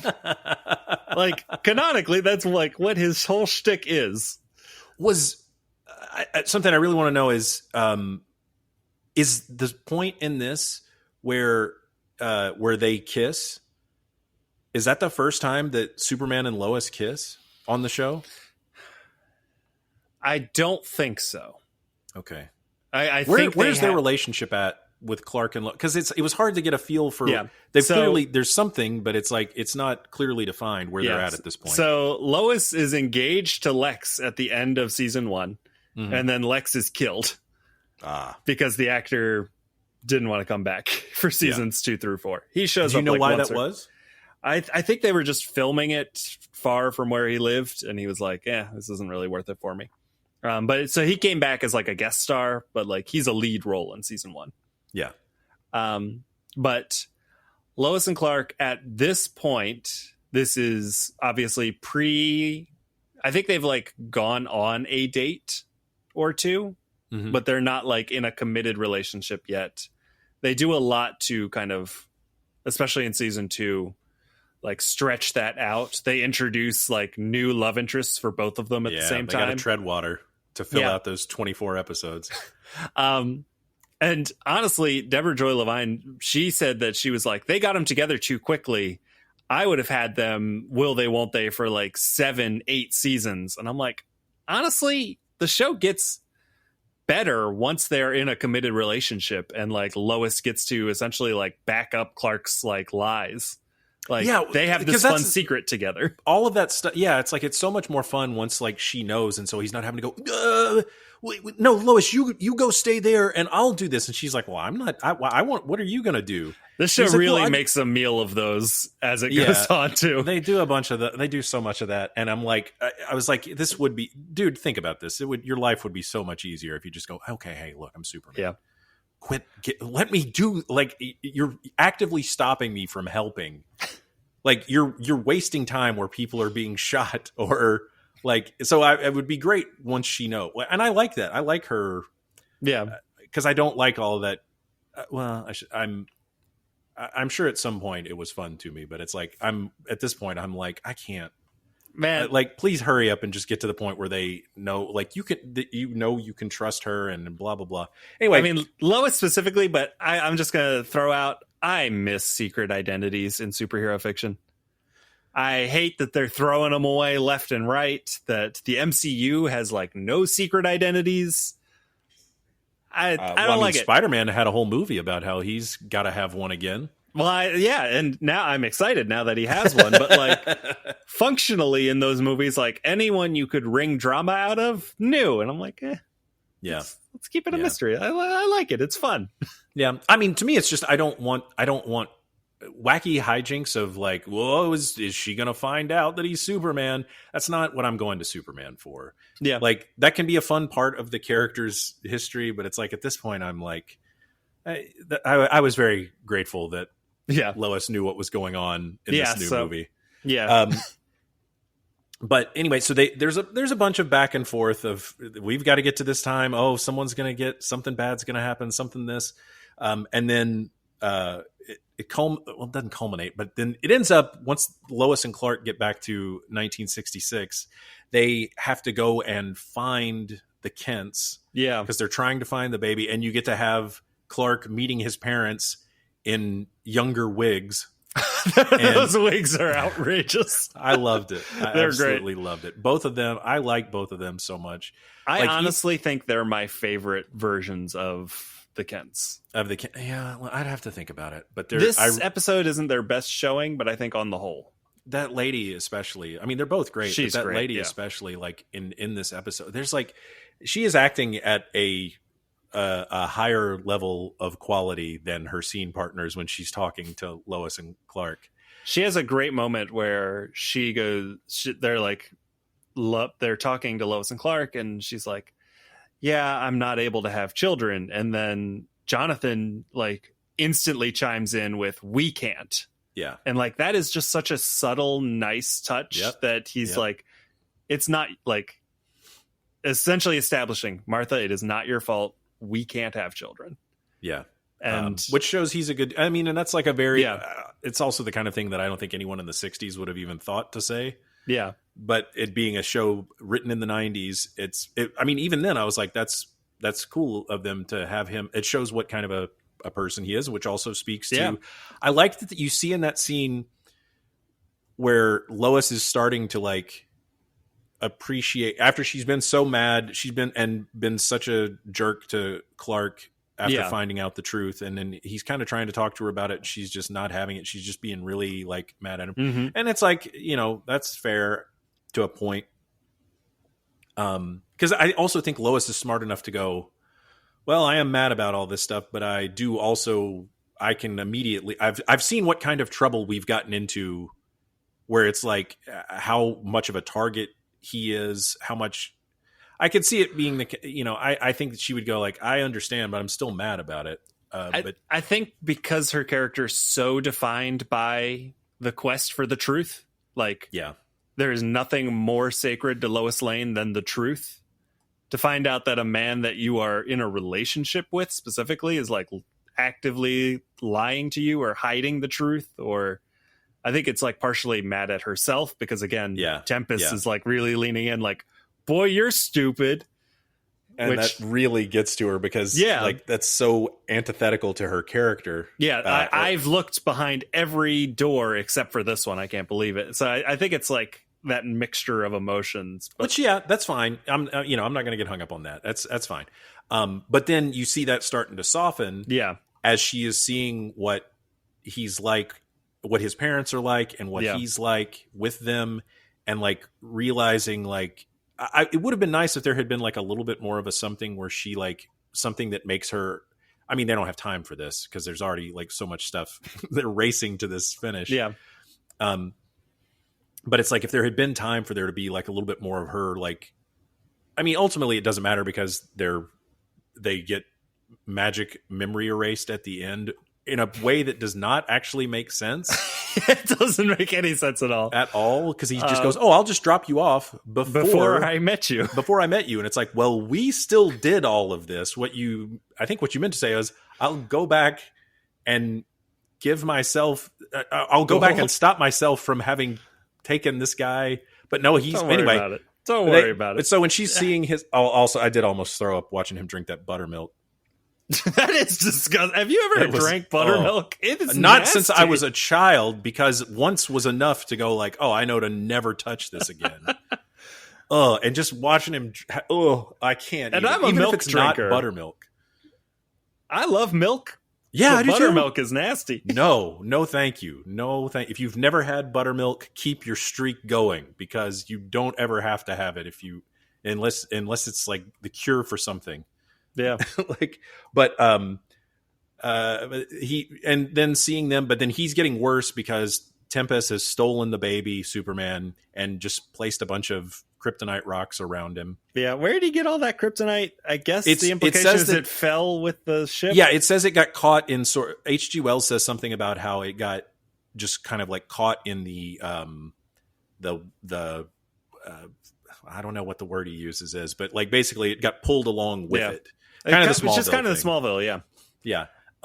But so there's a bunch of kryptonite around, and Superman is pulling it back to the future as his hands are starting to disappear. I love the part where he's disappearing, but his clothes are still standing there blowing super breath. Yeah. But it's like, why did the clothes not disappear? The whole guy is going away. He wouldn't have been, the timeline is getting anyway, but so that's his plan, is that's how he's going to kill the super baby so that everything is, I like the part where H.G. Wells is like, he's like, it doesn't matter. Even if you do this, like utopia is still man's greatest goal. Yeah. I was like, oh, that's cool. That's a cool thing for H.G. Wells to say, I guess. Yeah. There's a lot of nice stuff, I think, in regards to utopia that I like. And then the part where he goes, they get to where Schuster's Field or to Rocky Cove or whatever. Yeah. And after having where the baby was in Schuster's Field, which is nice. But the fact that Superman's just like, yeah, Lois, I don't know, man. You're just going to have to take care of this. I can't. I'm staying in the car. Yeah. Like, he's okay, dying, I guess. Man. I know, but it's like, it just seems like he's really just, yeah, okay, you take care of it. Good luck. He trusts her. That's love. I guess so. I guess. Well, anyway, but she goes, and I did love that it's like, then she did like basically she beats up Tempest. She kind of tricks him and hits him with a piece of wood and then gets into like a little bit of a fight with him. And it is funny that it's like, oh yeah, he's from a place where nobody fights. So it's like, it should have been very easy for her to beat him up. Yeah. Especially if then you have her be the version of her that knows how to handle herself and all that kind of stuff. But then, and of course, it all works out. Superman saves the day. Superman, they get the kryptonite away from the baby. They put the baby back in the thing. Superman flies over when his parents are supposed to be driving by, so that they think that it's the rocket crashing, and then they find the baby. Of course, I know. I was like, does this mean Superman now has? Does this mean Clark has a birthday one day later than he used to? Well, no, because it is the same day. The thing was, oh wait, but they say that they saw it at night. No, it just means that he has always been the thing that they saw. I'm not even going to try and figure it out. The time travel. I mean, that's what the time travel of it. The logic. I'm the not time even travel. going to try. Well, okay, but the best part in this episode, though, Yeah. it does get to have the cool thing where Clark goes, "I've always wanted to do this," and he gets to take his glasses off and do the shirt open in front of Lois, and like in that moment, it's like. I'm not even expecting it right now, and I got like a little bit emotional thinking about how the way that she plays that as she's like, oh boy, like it's happened. I'm seeing it. Like that was really cool, and of course, it all gets worked out. But then the best part was at the end where Lois asks H.G. Wells, she's like, "Is all that stuff he said true?" Yeah. And he's like, "Oh yeah." She's like, "You're probably the most revered woman in history." Yeah. And she's like, "No, I mean about the stupid part. I'm still very hung up on that." And the explanation that he gives. This is also the episode where where like in the opening of our show thing, where he explains Superman is what I can do. Clark is who I am. Yeah. Which is a great, man. That's an all timer. Yeah. Even if that's not how you see Superman, you can't deny that that's like a great line. Yep. But then the part that got me emotional was then she asks H.G. Wells if it's if everybody thinks she's stupid, and he says no, not stupid, but blind. Just basically that she has been blinded by love. But he's like, that's part of what makes your story so wonderful, and it's part of why. The thing that he says in it that like really got me was he was like, I've got it written down here. If you need some help, yeah, he says it's why children never tire of hearing your story, and why grown-ups never outgrow it. Yeah, and this is a story that makes us better. Yeah, it's man, now I got. I mean, that's like, to me, what that does, like what that hits for me is it's not necessarily like that. It's that I think the thing that is like at the, part of the heart of like what Superman means to me is this idea. It's not just, it's like, it's the good idea. It's the idea that's so good that it times can change and stuff can happen, but it's like the idea of Superman endures. Yep. And like, it's like the way that, like Grant Morrison says about how, like, if there's still people in 1,000 years, they'll be reading about Superman's adventures on their data crystals or whatever. Yeah. But it's like Superman goes on. Mm-hmm. And it's the idea is so good that it can't fall behind. It doesn't get left behind, because it's like there's, until we get to that point where it is a utopia. Until we get to the future that Superman is fighting the never-ending battle for. There'll be a need for a guy who does the person right thing. who will do the right thing. And I like that it also like puts Lois at the center of that story as well. Yeah. It is the guy who does the right thing, but it is also the story of like this couple that like fill each other's gaps, and like together they are going to build a better future. Yeah. Oh man. That's some good Supermaning right there. See? It's a good episode. I mean, there's plenty of stuff to get mad at, but there's also fun stuff. Jesse James and his brother are in this and they have a whole little extended bit. There's also a part though where everyone in 1860 or a bunch of people in 1866 Kansas saw a guy fly off with the marshal. Yeah. He doesn't try to hide it. He just does it right in front of everybody. It's like, who's going to believe him? Well, I guess so. It just seems like it would have possibly changed the course of the Kent history, if nothing else. This episode, to me, it just feels like it had to have been 2 hours long. Like they pack so much into these 44 minutes. I'm just like, I especially compared to the last one we watched. Yeah. But so I would say this is also a fun one to watch. If of the two, I would say maybe watch this one if you're wanting more of a more of a Superman thing. But I like bottle episodes in shows. So that's like a fun thing that it was that it's like the Daily Planet version of Die Hard. And then also has another extra layer of it's also like, some gangster, like a black and white gangster thing. And we didn't even talk about Willie. Oh, Willie. Back to jail for Willie. I love the Daily Planet set. Yeah, it's a great set. I think that is one of the like great TV sets just in general. It's and I'm still, every time they show it in the credits, that scene from the pilot, which I do like Superman's hair in the pilot because it's not as slick back. It's different from Clark's. It's a little mullety, but well, it's more that it's not so like wet, slick looking. Yeah. It's sort of done back, which is fine. His hair as Clark is just so good that like, yeah, that's the thing. I'm like going, give him that hair, but I know they want him to have the cool hair when he's Clark because he's going to be Clark way more of the time. Yeah. But that this Clark hair looks more like Superman hair, and the slick hair looks more like what you would expect from a Clark that's a nerd.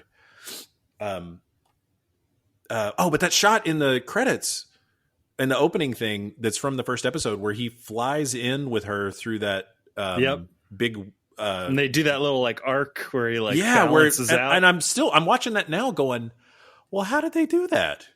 Because you see they come under they have to be on wires or something, but you see them go under the arc of the door to fly in. And I was like, well, that's cool. I want to know how they did that. I have no idea.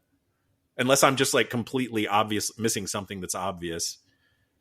No, it looks cool. Know. The set looks cool, but it's like that sells it so well that it's like, oh, he's really there and flying. It just gives it a feel that's even if they're doing it some cheap hokey way, it works. Knowing the show, it probably was. Yeah, but it's like it works in a way that bad green screen, or not perfect green screen, doesn't sell, even if it technically looks better.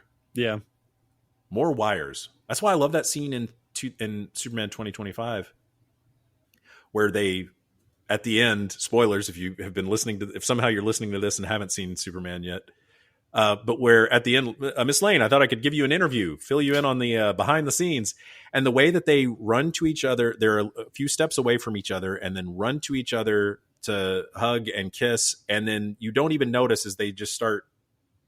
It's like they just start raising up, and it's because they really just had them on wires doing that. But it looks it just gives it so much more of a real feeling than any of the really CGI stuff does.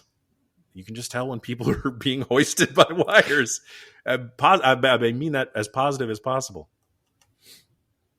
So, folks, watch some Lois and Clark. Maybe watch Lois and Clark. I love it. It's a shame that. Right after the show ended, Dean Cain died.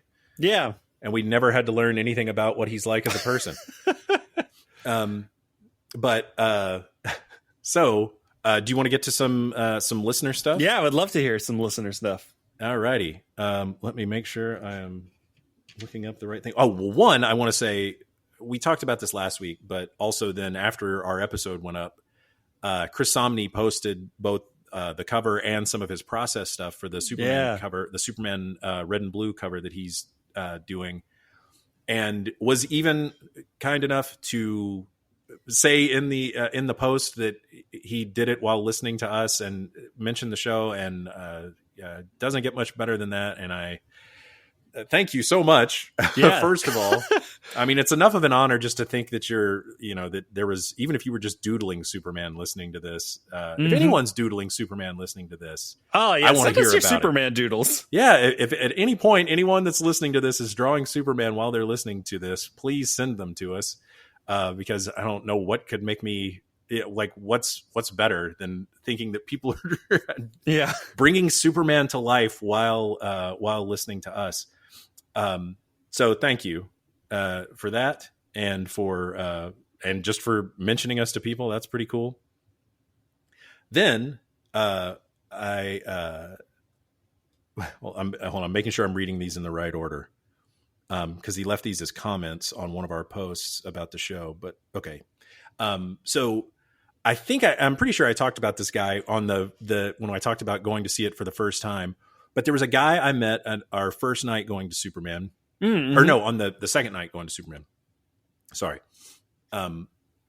where this guy was talking to me as I was like waiting for, and it turned out that like, but he was a guy that showed me his 6th birthday Superman pictures, you know, and I was showing him my first birthday Superman pictures. And this guy was just, he was a cool guy. He had a cool Superman jacket or like kind of hoodie on, that I think is what first got us talking. Yeah. And the crazy thing is this guy's name is Brandon Rout. It's R-O-U-T, and Brandon funny. Routh is R-O-U-T-H. That's very good. So it's just crazy that his name was, because when he told me what his name was at first, I was like, wait, what? And he was like, no, I know. And I think he even told me that he met Brandon Routh, and he was very nice, as I think I would expect Brandon Routh to be. Yeah. I think he also, I can't remember if I'm remembering this right or not, but I feel like I also remember someone saying he was at something and they announced his name, and it was like at a Superman thing. Mm-hmm. And like they were announcing his name for something else. And then everyone was very upset that it wasn't Brandon Routh. I apologize, Brandon, if I'm misremembering that, or Brandon Routh if I'm misremembering this story. That's very funny. But he wrote in and said, love the podcast. Also, thanks to Vanessa for telling this guy that we have a Superman podcast, because I completely forget to tell people out in the real world. So, but she said, he said, love the podcast. You guys are awesome. And I personally want to thank you for being so kind and patient when I met you on July 10th at the theater. There were a lot of people there and a lot of energy in the place. I remember you saying you were waiting on your friends from Austin, but you never acted like talking to me was an imposition. I really appreciate that, because I'm not used to most people talking about Superman with the same level of excitement. As an official podcast question, I'd love to hear if your experience with the Superman movie has affected how you enjoy other comic book movies. He said, I really enjoyed Fantastic Four, but it just couldn't hit the way Superman did. I genuinely think I'd have loved the movie if I had seen it before Superman, but no movie is going to give me the good vibes and pure joy like Gunn's Superman did. So, Brandon, thank you for the question and for listening. And has the Superman movie affected how we enjoy other comic book movies? I would say we could widen that out also to, has it affected how we enjoy other Superman stuff, period? Or other, like, I guess we could stick to straight to the movies, because we did have the Fantastic Four, and I don't know if I'm ready to talk about it. I would say that I think that Superman definitely did affect my ability to enjoy other movies. Yeah. Other comic book movies. And it's like I said, though, like after having seen that, like how it was making me more angry at Man of Steel. Yeah. And my rating for Superman Returns probably dropped also. So yeah, Brent, I think that it would probably be the kind of thing that would, I think it's going to affect it for the long term. Well, it's funny for me. I'm sitting and watching Fantastic Four, and for the first half hour, 35 minutes, because I am also a huge Kirby Lee Fantastic Four fan. Like, Superman is my favorite superhero. The Kirby Lee run is my favorite run of comics of all time. Like, so when people ask, like, "Oh, what's your favorite superhero?" Like, it's a long answer. Daredevil is also like, I have a near complete run of Daredevil from like 69. It's been fun watching you, like, as you pull new ones. Like, I'm getting so close. It's this so one close, now. man. I got this left. That's been missing, so fun to watch. But so I went into Fantastic Four very excited. I really like Matt Shakman, and I think he is like one of the more talented people Marvel has pulled. Like, the craft behind WandaVision alone, I think, like, it is so hard to capture the verisimilitude of sitcom aesthetics. Jordan Peele, who I think is an absolute genius and can do no wrong, didn't quite get what 80s sitcoms look and feel like in Nope, the way that I think Matt Shakman was able to tap into that 5 different ways, which I think is that's the biggest magic trick. Like that he did it. It's not just that he got one. And none of them have, to me, a false moment. They all feel exactly like they should. Yeah. So the first half hour, 40 minutes of Fantastic Four, I'm sitting there and I'm thinking, whoa, this is 5-star film for me. I'm like, I might like this more than Superman. Unfortunately, I think after kind of the first like big act of the film, I think just narratively it weakens. It becomes a little thinner, and I think I think it's hard for a movie that gets worse as it goes on. Like, that is very difficult to come back from. Like, a movie that starts okay and then gets amazing, I think is a much better experience. And honestly, like, Superman took me a minute to get onto its wavelength the first time I watched it. Yeah. Which in a way that I think helped my experience of it, because by the end of the movie, I'm loving it. Yeah. So I want to see Fantastic Four a second time just to see where I finally land on it. Same. I don't know if Superman really impacted me as much as I think the pure narrative of the movie just didn't quite fully connect with me. You mean you don't know? If Fantastic Four. You're not saying it's because of Superman. Yeah, I'm saying I think the movie itself, I think I would have had the same experience with this movie regardless. It's hard to say. For me, it's very hard to say because it's like now, I mean, as I said last episode, this is like my favorite movie ever now. Yeah. Like nothing has ever made me feel this good at the movie. Like, like, I mean, there's stuff that's like I would say like in the past would have come close and whatever, but it's like, and obviously Star Wars and Halloween and Phantom of the Paradise and Pee-wee's Big Adventure and Superman 78, these movies that I've had years with. Yeah. They're all, but it's like, I don't know if none of them have like been able to do. It's like also this movie is happening. I'm seeing this at a time where it's like, it's got the biggest hill to overcome to make me feel like a little kid again. Yeah. And it did over and over and over. If I start thinking about it for more than a few seconds, I can start crying on command if I let myself start like thinking about the emotional impact it had. And like, so it's very hard for me to answer the question of if that had any impact on Fantastic Four. I love the Fantastic Four. Yeah. I have been so like, they're the people that it's like, or, the comic characters at this point where it's like, I feel like I've been waiting so long for them to like get the movie they deserve. I think after only seeing it once, the thing I came away from with it, and this is not necessarily like this is not to good or bad it, this is not to however many stars it, but I left frustrated because it felt like both in like good and bad ways, maybe, where it's like I really don't feel like I have my thoughts together on it enough to like really be talking about it.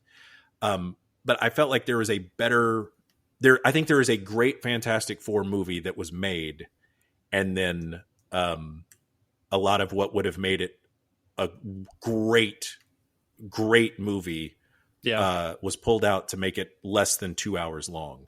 And this was like a movie where I was going, my biggest thing was I was like, that movie should have been longer. Mm-hmm. And I kind of felt that with Superman, but with Superman, it was not more that it's like that the story needed to be longer. It was just like, oh, I wish I could. I want to see more things. I want more of that. And with this, I'm going like, there was a lot of things where I was just going, this needed, and the problem is knowing that we know that there was a bunch of things cut out of it. Mm-hmm. If I didn't know that going into it, maybe it would be different. I don't know. I need to see it again. But speaking of the Fantastic Four, I got another thing from Matt, who is been my friend for forever and is the number one Fantastic Four fan in my life. And he loved it. So I'm like, if he loved it, I would love to talk to him about it. I've asked him to, I asked my friend Dan too, who we went and saw it with. I was like, can you just give me your list of like your top 10 favorite things about it? Because I do want to interact with. I don't want to like rain on anyone's parade because I don't have my thoughts together yet. So I don't want to like come at it negatively to someone who is very excited about it. But so I want to hear people's why they liked it and see if that helps me kind of like triangulate my feelings on it a little better. Not to like tell me what to think, but I just go like, all right, tell me what you loved about this. And let me see if then I can filter it through that to appreciate those parts more and maybe make up the difference in the parts that didn't. I mean, it's certainly anyway, but back to Superman. We'll talk offline because there's a lot I love about it. Yeah. There was a Superman thing that Matt sent me, and it was someone posted in the last post-credit scene, Superman nitpicks the quality of Mr. Terrific's post-crisis patchwork. In this way, Gunn acknowledges not everything is going to line up. And Matt said, I never thought about this scene as a meta commentary on the future of the DCU, but I really like this take. Gunn is doing several interviews now about what is and is not canon from Peacemaker Season 1 and other recent projects, and it's fun to think of it in terms of, listen, not everything lines up perfectly, and that's okay. Don't worry about it. We're going to have fun. And I think that's a great way to look at it. And it's like, also, man, I don't think we ever talked about this when we were talking about the movie, but there is like, even when that first trailer came out, there was the idea that it's like both the movie, especially now that we know that the way that first trailer was is like the start of the movie. Yeah. And I heard someone say that the idea with that trailer was like very specific to be like, to show like, this is sort of like metatextually, this is where the character of Superman is right now. Yeah. He's beaten, knocked down. He's in a crater. And he's going to really get saved struggling. By a dog. and then it's like, he looks so, weak. And then the idea of that trailer is like, look, the Superman's dog is showing up to save him. Yeah. And take you like to show you like, hey, look, we're taking our guy. And the fact that he's saying all he says in that first trailer is take me home. Yeah. And it's like the idea is that like, oh, this movie, by embracing all of this stuff that Superman has about Superman that has been shied away from, that has been pushed to the wayside, that has been tried to ignored or be ashamed of, that is what's going to save the character of Superman and show how great he is, even in 2025, even at almost 100 years of this character. That's what, and then if you think about that, if that is true, if that is what James Gunn was doing with that trailer and with that being the start of the movie, that would definitely make this seem like both a fun thing and like a very intentional, and just like the way that James Gunn talks about stuff and thinks about things, I would not be at all surprised if that is part of the fun of it. And I love that read. I think that's a great take, even if it's not intentional. Yeah, it works though. If it's not intentional, I'm accepting it as that it is intentional now. I'm always just thinking about, whenever I hear nerds talking about continuity, I always think about hyper time and how you hear that, Mark Waid? He's thinking about hyper time. Mark Waid, remember, you're not allowed on the show. We got our one answer from you. Stay away. We got the one question we needed answered from you. But like how, to me, hyper time is like comic book readers essentially like force feeding, like spoonful of sugaring the idea that continuity doesn't matter. Right. Surrounded in sugar of a bunch of continuity bullshit language. Because like hypertime is really just, look, whatever the story references is what is canon in that moment. Otherwise, just go with the flow. I started to say, don't even explain it to them. Just go look, go look up hypertime on your own if you want to, and see how the internet explains it. Yeah. That's like a perfect explanation, though. Well, yeah. All right. I think we've taken care of everything. We've done all we set out to do with that. Thank you guys for listening and for reaching out. Please, it's the best. Keep doing that. Leave us a review on wherever you get your podcasts. 5-star only. Don't bother with anything less than 5-star. Or if there's something less than 5-star is how you're feeling, tell us what we need to change. Yeah, email me. Yeah, we've got what's the email? Email is mysummerwithsuperman@gmail.com. You can find us on social media at the Chris Haley on Twitter and Instagram and Blue Sky. Jacob is at Jacob_DeNoble on those places as well. Send us your questions. I think that's Read my Fantastic Four review on Letterboxd. Oh, yeah. Everybody do that. The show is mysummerwithsuperman.com/podcast is where you get the show notes. I don't know what's also, man, I didn't get to say it because I didn't know what was going to happen during the episode last week, but oh my Lord, Jacob, the hard work that you do making this show happen, I cannot thank you enough for it. But Jacob not only did the spin doctors at the end last week, as I specially requested, since I felt bad that you had not gotten to hear it in the movie. But then he also put, as you probably heard, he put the music that we were talking about under the part where I was talking about it. And I was literally walking in my neighborhood with my dog, just tears running down my face. So it's church bells, man. It's unbelievable. So thank you so much, Jacob, for all that you do to make this happen. And thank you, Chris, for watching 2 episodes of Lois and Clark with me. Oh, dude, don't you worry. We'll come back to this. We'll get back to those other 2 episodes you want to do. The third one's about Nazis. Is it another time travel one? No. Okay. So there's just 90s. It's kind of it's an anti-Trump episode. Wow. All right. 20 years early. Sounds good. All righty. Well, I think that about does it. Yeah, that's everything. This week. Until next time, stay Clarky. You've been to the future, Mr. Wells. Is it true what Tempest said about me? Oh, yes. You're as highly revered as any woman in history. Oh, no, I meant about being galactically stupid. No, Miss Lane, not stupid. Blind. It is one of the many things that makes your story so timeless. Why children never tire of hearing it at bedtime. Why parents never outgrow it. Generation after generation. We are all blinded by love, Miss Lane.